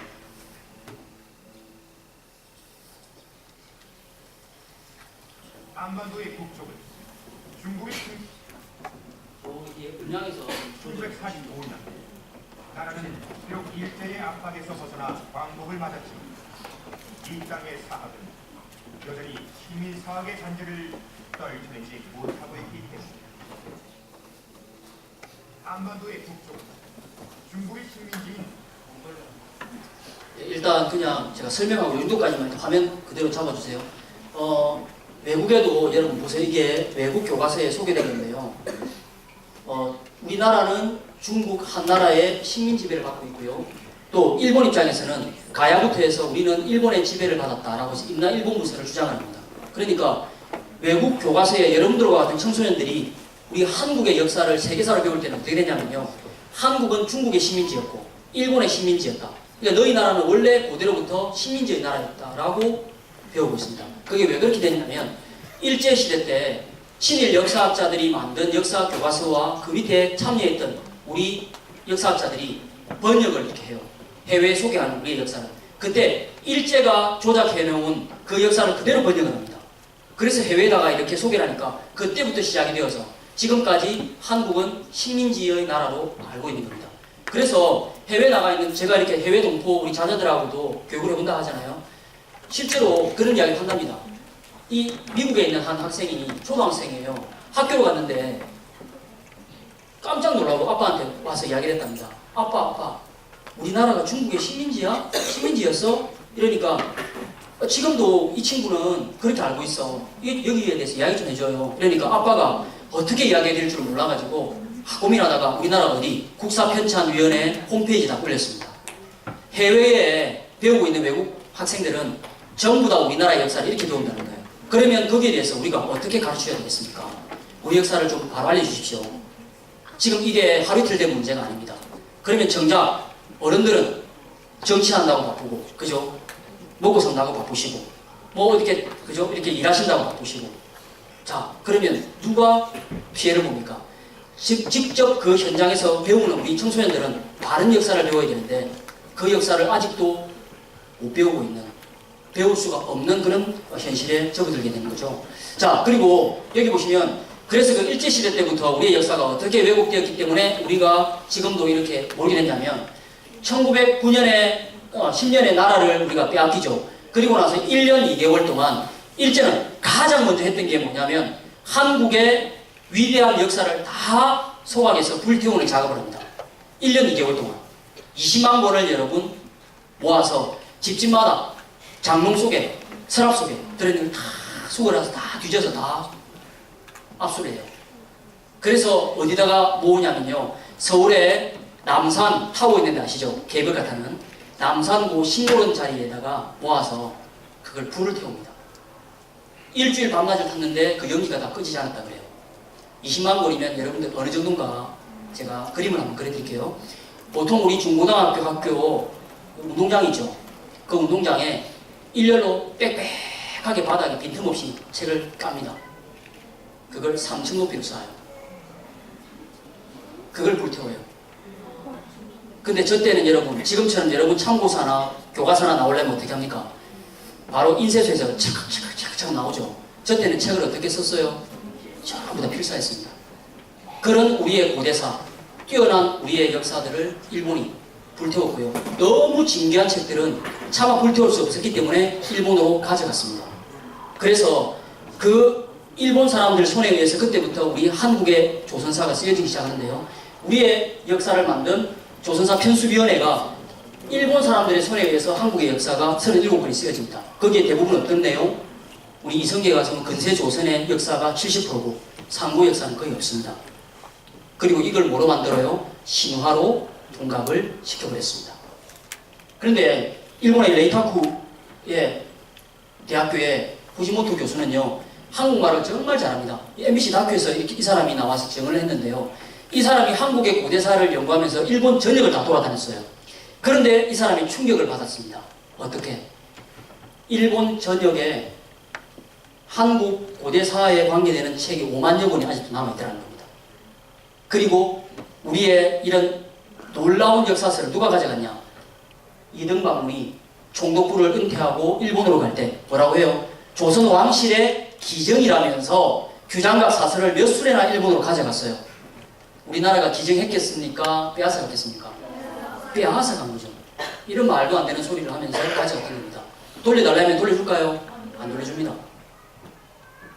그런데 지금의 우리 역사학자들은 왜 그럼 저거를 못 찾으러 가고 있을까요? 자, 그리고 그 역사 왜곡의 주범이 누구냐? 이 조선사 편수위원으로 임명된 이만희 시류라는 사람인데요. 이 사람이 단군의 역사와 그 이전의 역사를 신화로 만드는 1등 공신이 됩니다. 그리고 이 사람 밑에서 함께 보좌관으로 일했던 사람이 우리나라 역사학계의 초대 거두라고 하는 이병도, 친일 식민사학의 제일 우두머리죠. 그 사람이 이렇게 해가지고 제일 먼저 왜곡한 게 뭐냐? 삼국유사 초간 정덕분에 보면요, 옛적에 환국이 있었다라고, 이거는 나라 국자의 약숫자 간자체거든요. 옛적에 환국이라는 나라가 있었다는 글자가 있는데 그거를 여러분 요거 쪼아서 이렇게 두껍게 한번 보시죠. 환인이 있었다라고 변조를 했습니다. 그럼 환국은 나라죠. 환인은 사람으로 볼 수 있어요. 그러면 뭐가 없어지는 거예요? 나라가 없어지게 되는 겁니다. 그리고 일본의 경도 제대 영인본에는 이렇게 되어 있지만요. 실제로 일본 그 동경대학교 판본에 보면은 옛적에 환국이 있었다라는 것이 선명하게 나라 국자 원자 그대로 딱 나옵니다. 자, 그래서 일제가 우리나라를 지배하고 나서 다른 사선은 다 불태웠는데 두 원의 사선은 남겨뒀어요. 무엇과 무엇? 삼국유사와 삼국사기를 남겨뒀습니다. 뭐 때문에 저걸 남겨뒀을까요? 다른 건 다 불태웠는데. 아까워서? 그럴 수도 있죠. 또 그럼 다른 건 안 아까웠나? 문화재랑 연관이 되어서 그럴 수도 있겠네요. 그죠? 그런데 더 중요한 건 저걸 이용해 먹을 수가 있었기 때문에 남겨둔 겁니다. 어떤 부분 때문에? 자, 보세요. 요거죠. 실제로 삼국사기는 누가 썼습니까? 김부식이 썼죠. 그 사람은 삼국사기니까 실제로 어느 시대부터 나와요? 우리 역사가. 삼국에서 나오는데 고구려 백제 신라 중에 어디 중심? 신라 중심이에요. 그러니까 우리의 정통 정신을 이어받고 있는 고구려 중심이 아니고 신라 중심으로 쓰고 고구려나 그 이전의 역사는 거의 다 없애버립니다. 안 실립니다. 그러니까 중국에게 사대를 하면서 그런 사대주의 정신 입각해서 우리를 축소시킨 역사가 된 거죠. 그리고 삼국유사는 누가 써요? 일현 스님이 쓰죠. 스님이라고 하는 직업상 이 사람은 불교적인 세체관으로 씁니다. 그래서 환국을 뭐라고 표현했냐면 불교의 신화의 나라로 해석을 달아버립니다. 그러니까 아까 우리의 역사를 조작했던 이만희 시류가 보니까 무릎을 딱 친 거예요. 야, 뭐 요거 한국 사람들이 스스로 한국의 역사를 줄였네, 축소시켰네. 요거 내가 그대로 써먹어야 되겠다. 라고 해서 이렇게 요걸 그대로 이용을 해서 우리의 역사를 신화의 역사로 둔갑을 시켜서 이것이 우리가 알고 있는 한국의 뿌리 역사, 정사가 이렇게 되는 거죠. 자, 그런데 거기서 보면 제가 이렇게 표현했습니다. 여러분, 이게 뭡니까? 마스코트죠. 우리가 보통 지금 여기 수원은 어느 팀인가요? 수원 원래 연고지가 있나요? 야구? 기티. 축구는 있죠. 수원, 삼성, 블루윙스, 그죠? 근데 이렇게 그때 곰과 호랑이의 신화가 아니라 뭐예요? 지금으로 말하면 마스코트처럼 어떤 상징물로서 그렇게 이야기를 한 거죠. 그죠? 그래서 만약에 여러분 한번 보세요. 그러면 곰과 호랑이 여기 있네요. 곰은 어느 팀? 두산 베어즈잖아요. 호랑이는 기아 타이거스. 그럼 실제로 만약에 야구할 때 맨 처음에 나와서 뭐 해요? 연예인들 와가지고 뭐 하죠? 시구하잖아요. 그럼 실제로 곰과 호랑이가 나와가지고 곰이 나 시구할래 하면서 이렇게 하는 게 아니잖아요. 뭐예요? 실제로 그 팀을 상징하고 그 팀의 어떤 소신처럼 생각하고 있는 마스코트 역할을 한 거죠. 그러니까 고대도 뭡니까? 그런 곰과 호랑이의 이야기가 아니라 이것은 실제로 토템처럼 그렇게 그때는 토템이었죠. 이렇게 상징물로서 소신으로서 삼았다는 겁니다. 자, 그런데 놀라운 이야기가 러시아에도 자기들 영토와 역사에 고조선 역사가 빠질 수가 없어요. 그래서 이 고조선 역사를 연구하는 역사의 유엔 후진이라는 사람이 이런 이야기를 했습니다. 같이 한번 읽어볼게요. 자, 시작. 동북아 고대사에서 단군 조선을 제외하면 아시아 역사는 이해할 수 없다. 그만큼 단군 조선은 아시아 고대사의 중요한 위치를 차지한다. 그런데 한국은 어째서 그처럼 중요한 고대사를 부인하는지 이해할 수가 없다.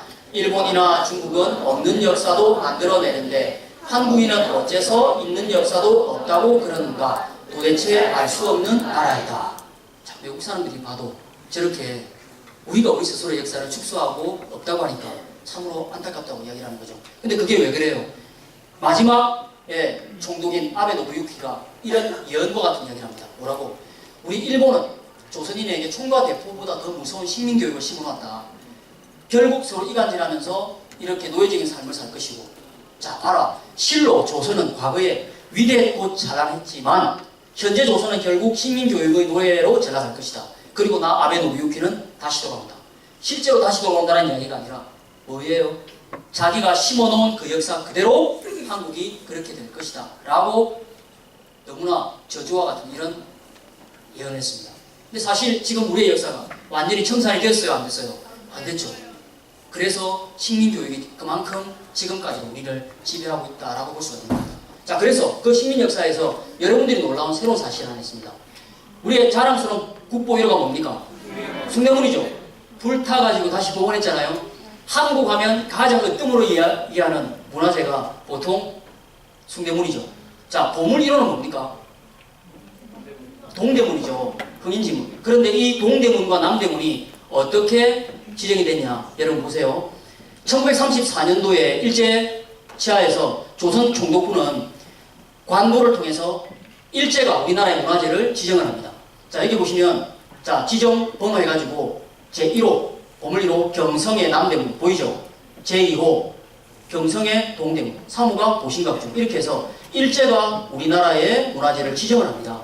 자, 그런데 일제가 우리나라를 점령하고 나서 서서히 나라를 이렇게 빼앗고 있을 때 용산을 중심으로 도로를 갖다가 이렇게 넓히는 작업을 해요. 그때 뭐라고 했냐면 1905년 조선군 사령관인 하세가와 요시미치가 아니 그런 낡아 빠진 남대문은 파괴해버려야 한다고 주장을 했어요. 아니 심지어는 대포를 쏴버리자 이런 이야기를 했거든요.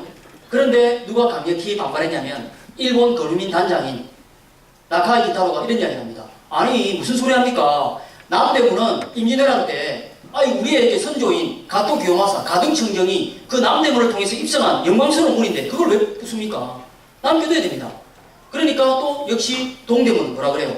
동대문도 역시 소서행자 고니시 유키나가가 동대문을 통해서 이렇게 딱 입성을 했는데 그 우리의 조상님의 위대한 자랑스러운 역사가 있는 그 남대문과 동대문을 왜 부숩니까? 해서 동대문과 남대문은 부서지지 않고 살아남게 되었습니다. 일본의 전세기념물로 남았죠. 반면에 일본과 아무런 관련 없고 중국 쪽과 관련이 있었던 그 통행했던 서쪽 서대문은 1915년 철거가 되고 말았습니다. 그런데 이걸 해방이 되고 나면 여러분 그럼 어때요? 우리가 우리의 문화재를 다시 시정하고 이래야 되잖아요. 그런데 1962년에 우리나라는 문화재로 다시 국보와 보물을 지정하는데요. 안타깝게도 일제가 정한 보물 1호 남대문은 그대로 국보 1호로, 보물 2호 동대문은 보물 1호로 지정을 그대로 승계했습니다. 자, 그것이 우리가 알고 있는 자랑스러운 남대문과 동대문의 진실이라는 겁니다. 자, 그런데 아까 제가 말씀드렸죠. 이 이용범 박사님이 어떤 분이냐면 펜실베니아 대학에서 국제정치와 역사학으로 석박사학위를 받으셨고요. 이분은 실제로 하버드와 옥스퍼드 대학교에서 동아시아 국제관계를 전공하셨어요. 그리고 미국의 헌팅턴 커리어 대학 학장을 역임하셨고요. 세계 정경학회 학술협회 회장을 총재를 맡고 있습니다. 그리고 오바마 대통령이 비공식적으로 식사를 하면서 밥을 먹으면서 자기가 정책을 갖다가 자문을 구하고 그 사람한테서 어떤 의견을 듣고 집행하는 명예장관. 그래서 그 100명을 뽑았는데요. 그 중에 우리나라의 이용범 박사님이 들어가 있습니다. 근데 이용범 박사님은 굉장히 영향력이 있는 분이에요. 그래서 오바마 대통령에게 아시아 이상주의라는 책을 이렇게 썼는데요. 이 아시아 이상주의 안에 들어있는 내용은 뭐냐? 우리의 역사는 반만 년이 아니라 1만 년의 역사를 가지고 있고 실제로 고대 동아시아는 우리 한민족으로부터 뿌리 역사가 나가서 중국과 일본에게 전수가 되었다. 우리가 종주국이다. 이런 이야기가 들어있어요. 그리고 이 교재가 여러분 놀랍게도 미국의 아이비리그 아시죠? 예, 예일이나 펜실베니아 또 뭡니까? 이게 프린스턴, 하버드 이런 데 있잖아요. 이런 대학교에서 동아시아를 연구하는 모든 교수님들이 이 책을 동아시아 필수 교재로 사용을 해서 우리의 올바른 역사를 그들이 지금 배우고 가르치고 있습니다. 밑에 박수 한번 쳐주세요. 그런데 이 책이 영어로 되어 있어요. 그래서 아직까지 우리나라로는 지금 번역이 안 되어 있습니다. 그렇지만 여러분들이 인터넷을 통해서 구입을 하려면 할 수가 있습니다. 그런데 이 아시아 이상주의를 썼던 이용범 박사님은 이렇게 해서 전 세계 힐러리 클린턴이잖아요. 여기에도 이분에게도 원래 대통령 선거 나갔을 때 그런 정책 위원으로 나가서 같이 선거에 이렇게 보좌진으로 참여했죠. 그렇게 하면서 실제로 이런 역사를 전했고요. 실제로 미국에 있는 유명한 사람들 만나면 이렇게 이 우리의 역사를 전하고 있습니다. 그래서 오바마 대통령이 뭐라고 하냐면 밥 먹으면서 이런 정책을 자문을 구하는 사람이다라고 해서 키친 캐비넷이라는 이런 이름을 갖고 있습니다. 저도 이용범 박사님하고 페이스북 친구를 지금 하고 있거든요. 네. 자, 그래서 이렇게 아시아의 올바른 역사를 세계에 알리고 있는 이런 지금 움직임이 서서히 지금 밖에서부터 안으로 들어오고 있습니다. 그런데 우리나라 내에서는 아직도 이런 역사가 정리가 되지 않고 청산되지 않았기 때문에 이런 역사를 아직도 못 받아들이고 있죠. 하지만 이용범 박사님뿐만 아니라 일제시대 이후 해방이 되고 난 이후에도 꾸준히 우리의 역사를 바르게 찾으려고 하는 분들이 이제 한 명씩 두 명씩 그러다가 이제는 이런 분들의 분위기가 굉장히 많이 형성이 되어서 우리의 올바른 역사를 찾고자 하는 이런 노력이 갈수록 더 점차 힘을 키워가고 알려지고 있습니다. 자, 그럼 이제 거의 이제 우리가 왜 역사가 왜곡됐는가 배우셨죠? 자, 그럼 궁금하잖아요. 과연 저 홍산 문화가 어느 시대 누구의 유적이며 그러면 우리의 뿌리 역사는 무엇인가? 자, 이것을 여러분들 제가 아까 그런 책이 있다고 그랬죠? 알려드릴게요. 여러분의 뿌리 역사의 진실을 담고 있는 책이 역사 스페셜에 나왔습니다. 판단보기는 4권의 책으로 이루어져 있다. 환인과 환웅의 역사를 기록한 삼성기, 단군조선의 역사가 담겨있는 단군세기, 고구려의 전신인 북부여의 역사를 기록한 북부여기, 마지막으로 태백일사에는 상고시대부터 고려까지의 역사가 담겨있다.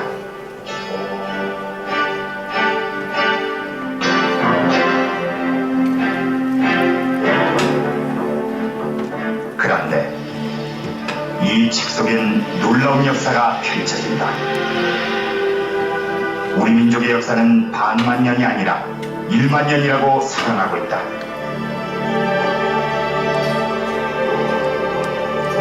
단군조선이 있기 이전에 5천년의 역사가 더 있었다는 것이다. 최초의 환국이 있었고 환국의 뒤를 이어 신시라고 불리는 배달국이 있었다. 그리고 단군조선이 나타났다고 한다. 그 후 고구려의 전신인 북부여, 북부여의 뒤를 이은 고구려, 대진국이라고 하는 발해, 그리고 고려의 역사로 펼쳐진다. 특히 상고시대가 찰나하다. 1만 년 전 탄생한 최초의 국가 환국. 환국은 3301년 동안 7명의 환인이 통치했다 한다. 그 후 신시배달국은 18명의 환웅이 1500년 이상 다스렸다고 한다. 환국과 신시배달국이 5000년 정도 이어진 후 마침내 단군조선이 탄생하는데 47명의 단군이 통치했다고 한다. 자, 여러분 들어보셨어요? 자, 단군 할아버지 몇 분이 계셨다고 그래요? 47분. 우리는 이제까지 배웠던 역사에서 단군 할아버지 몇 명이었어요? 한 명이었죠. 근데 여러분, 실제로 여러분들이 배우는 한국사 교과서에 고조선이 몇 년 정도 이어졌다고 통치기간 나오던가요? 1908년 약 2000년이에요. 여러분 잘 한번 생각해 보세요. 2000년 동안 이어진 고조선의 역사에서 통치자가 몇 명이 나와요? 아니, 우리가 배운 역사 한 명이죠. 여러분 2000년 동안 한 명이 다스릴 수 있어요, 없어요? 근데 우리는 의심을 해본 적이 있다, 없다? 없다. 왜? 신하니까. 근데 고조선의 유적도 있고 제도도 있었고 다 있는데 이게 여러분들 우리가 배웠던 역사입니다. 실제로 20년 동안 이어졌다 그러면 책 한 권 이상 나와야 되겠죠. 그리고 당군도 여러분이 계셨을 거 아니에요? 근데 우리는 한 분의 당군을 배웠어요. 아무런 의심도 없이 이제까지. 그런데 뿌리 역사를 밝히는 저 책 안에는 또 일제가 소각하고 가져갔던 그 우리 상고 역사의 위대한 기록을 담아놓고 있는 저 책들에 보면 당군 할아버지가 몇 명? 47명. 그리고 환웅 할아버지는 몇 사람이 나와요? 18명. 근데 그 18명 중에 아까 치우천왕은 몇 번째라고? 14번째라고 제가 말씀을 드렸죠. 그리고 더 올라가서 최초의 국가가 나왔죠. 아까 삼국유사 우리 첫 초강물이 나왔던 어느 나라가 있었어요? 환국이라는 나라가 있었어요. 환국은 밝을 환자입니다. 그래서 밝은 광명의 대제국이었다. 그런데 그 환국을 몇 명의 환인께서 다스리셨어요? 7명이 다스렸다는 거예요. 그리고 통치기간이 몇 년? 3301년이에요. 여러분 암산하든지 한번 써보세요. 7분이 3301년을 다스렸다고 해요. 그럼 평균 몇 년을 다스렸을까요? 470년 이상 나오죠. 통치기간만 470년이면 그분들이 보통 더 이상 살았겠죠. 그러니까 이걸 보고 야, 인류 문화사에서는 보면요, 인류의 최초의 이런 태고 시절에는 장수 시대가 있었다, 그런 이야기를 합니다. 여기 교회 다니시는 분 들어보세요. 교회 다니시는 분. 예, 여러분 성경 봤죠? 성경에 보면 초기 기록에도 뭐가 나와요? 그 구약에 보면 예, 뭐 몇 병에 살죠. 그러니까 그게 동서양을 막론하고 인류의 초기 시절에는 황금 시절이었고 전쟁이 없었고 장수하는 시절이 있었는데 그 이야기가 어디에도 나와요? 우리 역사에 나온다는 겁니다. 근데 우리 역사가 더 길죠. 그죠? 여러분 이런 쩌는 역사 보신 적 있어요? 그렇죠? 이게 우리의 진짜 역사인데요. 자, 여기서 그러면 환국과 배달국과 그리고 단군 조선을 삼성적 시대라고 하는데요. 이 삼성적 시대를 합하면 이렇게 나옵니다. 여러분 7분, 18분, 47분이 다스리셨고요. 이렇게 영년을 다 통치하면 얼마가 나와요? 환국, 배달국, 단군 조선이 약 7천년이 나와요. 40년이 모자란 7천년의 역사가 있었다는 겁니다. 그럼 지금 우리가 우리의 역사를 반만년의 역사, 5천년의 역사라고 하잖아요. 그럼 이렇게 되면 얼마가 나와요? 거의 만년의 역사, 9천년 이상이 나오는 겁니다. 전 세계에 이런 역사를 가진 민족이 있다 없다? 없어요. 그러니까 홍산유적이 그럼 어디? 환국시대 말부터 해서 배달국이나 단군 조선까지 이렇게 연결되는 이 시대를 증명하는 겁니다. 그런데 이 홍산 문화를 증명할 수 있는 역사책이 없어요. 저게 만약에 홍산 문화가 배달국이라고 하면 저 배달국의 역사가 유일하게 나온 책이 뭐예요? 환단국이라는 겁니다. 그래서 지금은 민족사학과 우리 올바른 역사를 연구하시는 분들은 환단국의 위대한 역사를 굉장히 많이 인정을 하고 그것을 지금 계속 파헤쳐가고 있습니다. 그리고 아까 그 치우천왕에 대해서 제가 말씀드렸죠. 치우천왕이 나오는 책도 환단국이 나와요. 그러니까 환단국이를 봐야만 이 역사가 어떻게 왜곡됐는지 그 진실을 알 수가 있게 되는 것이죠. 자, 그래서 인류 최초의 국가 환국은요, 여러분 보세요. 삼국유사에 여러 판본이 있는데요. 전부 다 어때요? 한국 다 있어요. 이게 아까 1904년 동경대학본에 있는 환국, 나라 국자 선명하죠? 전부 다 어때요? 아니 옛적에 환국이 이렇게 있었다잖아. 그런데 지금 우리는 잃어버렸다는 거죠. 밝은 광명의 나라다. 그러니까 우리 민족은 처음 시작부터 우리 민족이 어떤 정신을 갖고 있어요?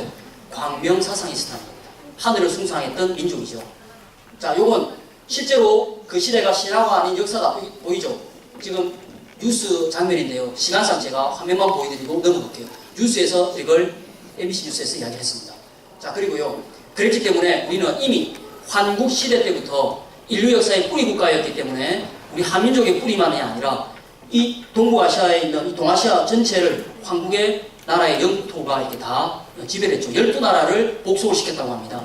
여기에서 뿌리 국가가 되어서 인류 최초에도 사실은 고대에도 한류가 있었는데요. 여기서 이제 6천년 전에 갑자기 기후변동이 생기면서 추워지고 사막화되고 하면서 어떻게 돼요? 이제 사람들이 물을 찾아서 이동을 했는데 거기에서 4대 문명이 나오게 됐다고 합니다. 그래서 스티브 테일러의 자아폭발에는 바로 그런 이야기를 하면서 이동을 했는데요. 그때 이렇게 이동하면서 한쪽은 환국의 환인으로부터 그 정통 대권을 이어받아서 그 장자민족으로 나갔던 나라가 어디예요? 우리 한민족이죠. 배달국 황께서 천부와 인을 갖고 오셨고요. 또 중국은 황하 문명으로 갔고요. 또 어디 한쪽은 이쪽이 얼어 있어가지고 그냥 건넜대요. 베링 해역을. 그러니까 북미, 남미, 인디언들이 됐고요. 인디언 문화에 보면 진짜 우리하고 닮은 점들이 많다고 하죠. 그리고 이쪽은 또 알류산 열도 배를 타고 또 이렇게 건너가서 이쪽을 아예는 여러분 뭐가 있는 줄 아세요? 온돌이 있습니다. 온돌. 지금도. 그리고요. 이쪽 한쪽은 이제 서양 문화의 뿌리라고 하는 슈메르와 인더스로 이렇게 가서 슈메르가 메소포타미아 문명으로 그럼 이제 전수가 되죠. 그리고 지중해와 또 한쪽은 유럽으로 이렇게 전파가 되면서 마치 나무로 비하면 뿌리에서부터 쭉 펼쳐서 가지 끝에서 이제 쭉 이렇게 뻗어나가듯이 그렇게 인류 역사도 뻗어나갔다는 거죠. 자, 그런데 이런 역사가 남아있는 흔적이 스리랑카에도 있는데요. 여러분, 스리랑카에 존재하는 역사책 중에 가장 두꺼운 책이 한국과 관련된 책이라고 합니다. 그런데 이 책은요, 아무나 볼 수 있는 게 아니라 귀족이나 고승들만 보는데 그 팔리 문자인데요. 거기에 보면 부처님도 인도 사람이 아니라고 되어 있어요. 그리고 부처님 우리 그 헤어스타일 보면 아시죠? 어때요? 왜 이렇게 꼬실꼬실 뽀글뽀글 하다가 위에 뭐가 있어요? 상투처럼 이렇게 딱 들어있잖아요. 그죠? 볼록. 이 부처님도 동이족에서 넘어갔다는 거죠. 그래서 이 팔리 문자에 나와 있는 글자가 우리와 닮았는데요. 여러분들도 할 수 있습니다. 제가 우리말로 할 테니까 여러분들이 스리랑카 말로 하는 겁니다. 엄마, 아버지, 할머니, 할아버지, 보름달, 보라한드. 예, 지금도 대화가 되겠죠. 그래서 어린이들이 울 때 지금도 도깨비가 온다고 겁을 주고요. 보름날이면 산에 올라가서 기도를 드리고 우리가 이게 보름달 보고 기도하듯이 이런 걸 똑같이 가지고 있다고 하죠. 또 서양 문화의 뿌리, 여러분 슈메르 들어보셨죠? 그 수메르인들이 우리와 같은 검은 머리의 사람들이고 결혼을 할 때 합을 지고 가고요. 60갑자처럼 60진법을 쓰고요. 말도 우리와 순서가 똑같고요. 그래서 수메르 동방에서 왔다라고 수메르 전문가인 크레누 박사가 이야기를 하는데 이게 얼마나 닮았는지 영상으로 한번 보겠습니다. 자, 한번 볼게요.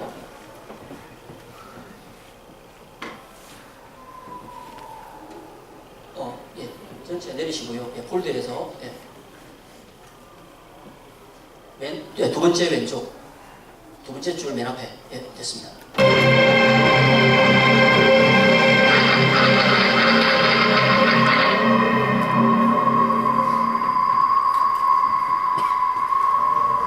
If I say let's just say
자, 여러분들이 학교에서도 이미 수메르에 대해서는 어느 정도 이렇게 들어봤잖아요. 근데 수메르를 연구한 학자들은 수메르가 누구와 닮았다? 우리와 닮아 있다는 이야기를 하죠. 아까 그 청동기 흉을 봤죠? 씨름하는 상 어디서 봤어요, 벽화? 고구려 우리 씨름도에서 봤죠? 너무나 똑같은 모습이죠.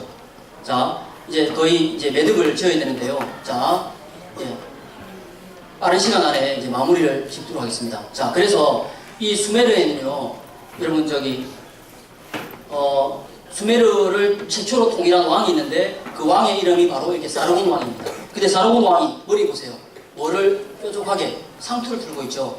그래서 이 상투는 원래 우리 한민족의 고유한 헤어스타일이잖아요. 그런데 이 상투를 수메르인들도 이렇게 틀고 있다는 거죠. 근데 이게 다시 유행이 돌아서 지금은 무슨 머리? 똥머리가 이렇게 유행하죠. 네. 아유, 좀 똥머리가 뭐야? 이런 거 보죠. 아주 좋은 이름 놔두고. 그래서 이게 뭔가 모르게 또 돌고 돌아서 다시 유행을 하고 있다. 이렇게 볼 수가 있겠죠. 그리고 한국을 뒤에서 이은 우리 한민족의 첫나라. 아까 뭐라 했죠? 배달입니다. 배달은 밝은 광명의 땅이다. 이 배달이 저기 이라크로 가서 뭐가 돼요? 발달이 바그다드가 된 거 아니에요. 그러니까 바그다드도 뜻이 뭐예요? 밝은 땅이다. 광명의 땅이다. 이런 이름을 갖고 있다고 하죠.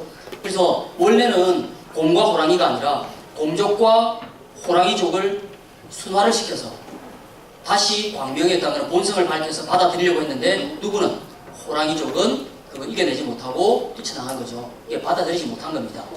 이게 사나웠고요. 그래서 원래 우리가 알고 있는 10월 3일 개천절도 고조선 개국한 날이 아니라 어떤 날이다? 배달국을 세운 날이 된 겁니다. 여러분 이것도 우리 한민족의 첫 역사의 뿌리가 어떻게 왜곡되고 잘못됐다는 것도 오늘 새롭게 알게 되신 거죠. 자, 그리고요. 그럼 우리는 이제 배달결이라고 하는데요. 왜 우리를 배달이라고 할까? 그 이름을 모르니까 아까 앱에서 그죠? 배달의 민족이다 하고 막 이렇게 했지만 실제 배달이라는 말은 우리 많이 사용하고 있습니다. 독립기념관 가보셨죠? 자, 독립기념관에 가보면요. 안 가보신 분들은 가면 확인할 수가 있습니다. 우리나라 국화꽃 무궁화를 단심계, 배달계, 아사달계라고 해서 순백색의 5잎이 이렇게 하얀 요 무궁화를 배달계라고 합니다. 백이민족을 닮았죠. 근데 이 백이민족이라는 것도 외국 사람들이 볼 때는 여러분 놀라운 이야기를 해요.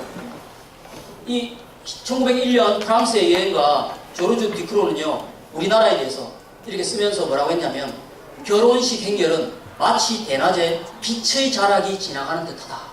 그리고 한민족은 항상 눈을 맞은 듯한 새하얀 그들의 아름다운 의관을 고수하고 있다. 아니 이게 뭐 물감이 없어갖고 그렇게 한 게 아니라 뭐예요? 광명, 빛을 사랑하고 광명을 숭상했기 때문에 흰색의 광명의 옷을 입었다는 거 아닙니까? 자, 그리고 이제 한민족의 전성기, 최고의 전성기가 어디냐? 단군조선이죠.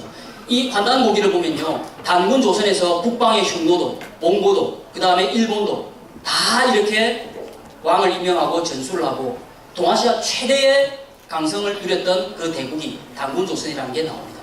자, 그런데 우리가 원래 사만이라고 하면 여러분 학교에서 고구려 밑에 있는 이렇게 만지난 배단을 배우셨죠? 근데 이게 원래 사만이 아니라 진짜 사만은 여러분 단군 할아버지가 나라를 셋으로 나눠서 다스렸던 사만 관경에서 왔던 대륙 사만입니다. 이렇게 만, 진안, 원안, 만으로 한반도 자체가 만이었어요. 여기에 이 역사가 어떻게 됩니까? 내려오면서 축소가 되어서 남쪽 사만이 대륙 사만이 반도 사만으로 돼버린 거죠. 원래는 이 대륙 사만인데요. 이걸 최초로 밝힌 역사학자가 있어요. 누굽니까? 단재 신채호 선생님이 이것을 밝혀주셨어요. 그래서 일제시대 때 여러분 보세요. 1925년 동아일보에 이 논문을 개전했어요. 전 사만과 후사만이 있다. 이렇게. 그런데 이곳을 이게 단재 역사관에 가면 있습니다. 제가 직접 가서 찍어온 거거든요. 이렇게 나라를 셋으로 나누었던 대륙 사만이 있었는데 이게 나중에 축소가 된 거다. 이걸 그때 당시에 발표를 했는데도 이게 지금까지 계속 받아들여졌다면 역사가 바뀌었겠죠. 자, 그래서 그 고조선의 아사달과 주위에 여기 보면 연장력이 굉장히 많은데요. 이것도 영상으로 보면 카자흐스탄은 우리하고 너무나 많이 닮았어요. 그들도 국기에 우리가 세 발 달린 까마귀 뭐라고 해요? 삼조고와 같이 그들 국기에 뭐가 있냐면 삼룩이라고 하는 태양의 시, 태양의 새가 있습니다. 그리고 나라를 셋으로 다스린 바로 그러한 것도 있고요. 그리고 이러한 아시아라든지 아스탄 이런 말들은 전부 다 뭐 아사달도 아침에 해가 뜨는 땅이다. 이렇게 의미를 갖고 있죠. 이러한 역사들이 전부 다 인접 국가들에게 이렇게 영향을 미쳐서 다 전파가 된 것이죠. 자, 이것도 넘어가겠습니다. 예. 그리고 윷놀이는 전 세계 놀이문화의 원형이다라고 전 세계 민속학자 스튜어트 컬린이 이렇게 한국의 놀이에 대해서 이렇게 썼는데요. 이것은 남미에, 중남미의 멕시코 사람들이 윷놀이를 하고 있습니다. 그리고 실제로 보시면 초기 북미에는 유철 3개를 놀았고요. 남부와 멕시코는 지금 우리와 같은 유철 이렇게 4개를 가지고 놀고 있습니다. 예. 그리고 말도 우리와 너무나 닮은 말이 많은데요. 그것은 여러분들이 좀 더 자세히 알고요. 자, 그러면 이제 마무리 짓습니다. 이런 여러분 놀라운 우리의 역사가 갑자기 어느 한순간에 사라지게 됐죠. 그러다가 이제 다시 뭔가 모르게 우리의 뿌리 역사를 다시 찾는 이런 흐름이 오면서 우리의 역사가 드러나는 때가 있었습니다. 그게 언제? 여러분들 이름 아무 때나 안 짓잖아요. 내가 뭔가 일이 안 풀린다. 그럴 때 사람들이 뭡니까? 이름을 한번 개명을 해보죠. 마찬가지로 나라에도 그 나라의 역사 정신을 이어온 나라의 이름이 있습니다.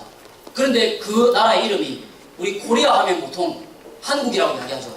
이 한국이 언제 이후로 대한민국이라고 하는 이름으로 전 세계에 알려지고 국가대표 경기를 할 때는 대한민국이라고 기부에 써져 있는 게 나옵니다. 언제였습니까?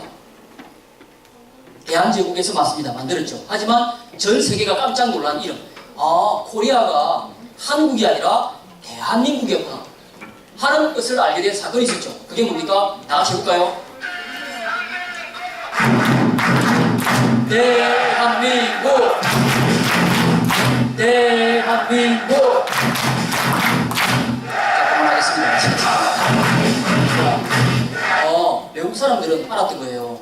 야, 한국이 대한민국이구나. 이제 뭡니까? 우리가 전 세계의 종주국이었던 그 대한의 광명을 다시 전 세계에 펼칠 그런 이름이 대한민국이라는 이름을 다시 회복하면서 드러난 것이죠. 자, 그래서 여러분들 이렇게 해서 우리의 진정한 역사를 찾으니까 얼마가 나와요? 올해까지 9211년이라고 하는 엄청난 역사가 나오더라는 겁니다. 그래서 한류 열풍이 지금 갑자기 부는 게 지금 이렇게 나온 것이 아니라 이제 우리가 대한의 역사를 찾고 대한의 광명이 전 세계로 알려지고 그러면서 한류를 통해서 외국 사람들이 한국의 문화와 노래와 이런 드라마와 음악을 알기 시작했습니다. 그런데 그 한국에 대해서 관심을 갖다 보니까 뭐에 대해서 관심을 갖기 시작해요? 결국은 뭘 알고 싶어 할까요? 역사를 알고 싶어 하는 거죠. 그래서 K-POP 스타들이 처음에 나가서 해외 사람들, 팬들한테 한국이 어떤 나라예요? 한국에 대해서 알려주세요 하니까 말을 제대로 못해가지고 SM 스타들이 막 얼굴이 빨개졌다고 하는 기사 보신 적 있죠? 이제는 해외에 나가서 한국을 알리기 위해서 연예인들도 한국 역사를 배운다고 합니다. 자, 그래서 외국에서 우리나라를 보는 사람들은 이렇게 이야기를 해요. 자, 불 좀 꺼주시고요. 자, 천천히 한번 눈으로 한번 보겠습니다.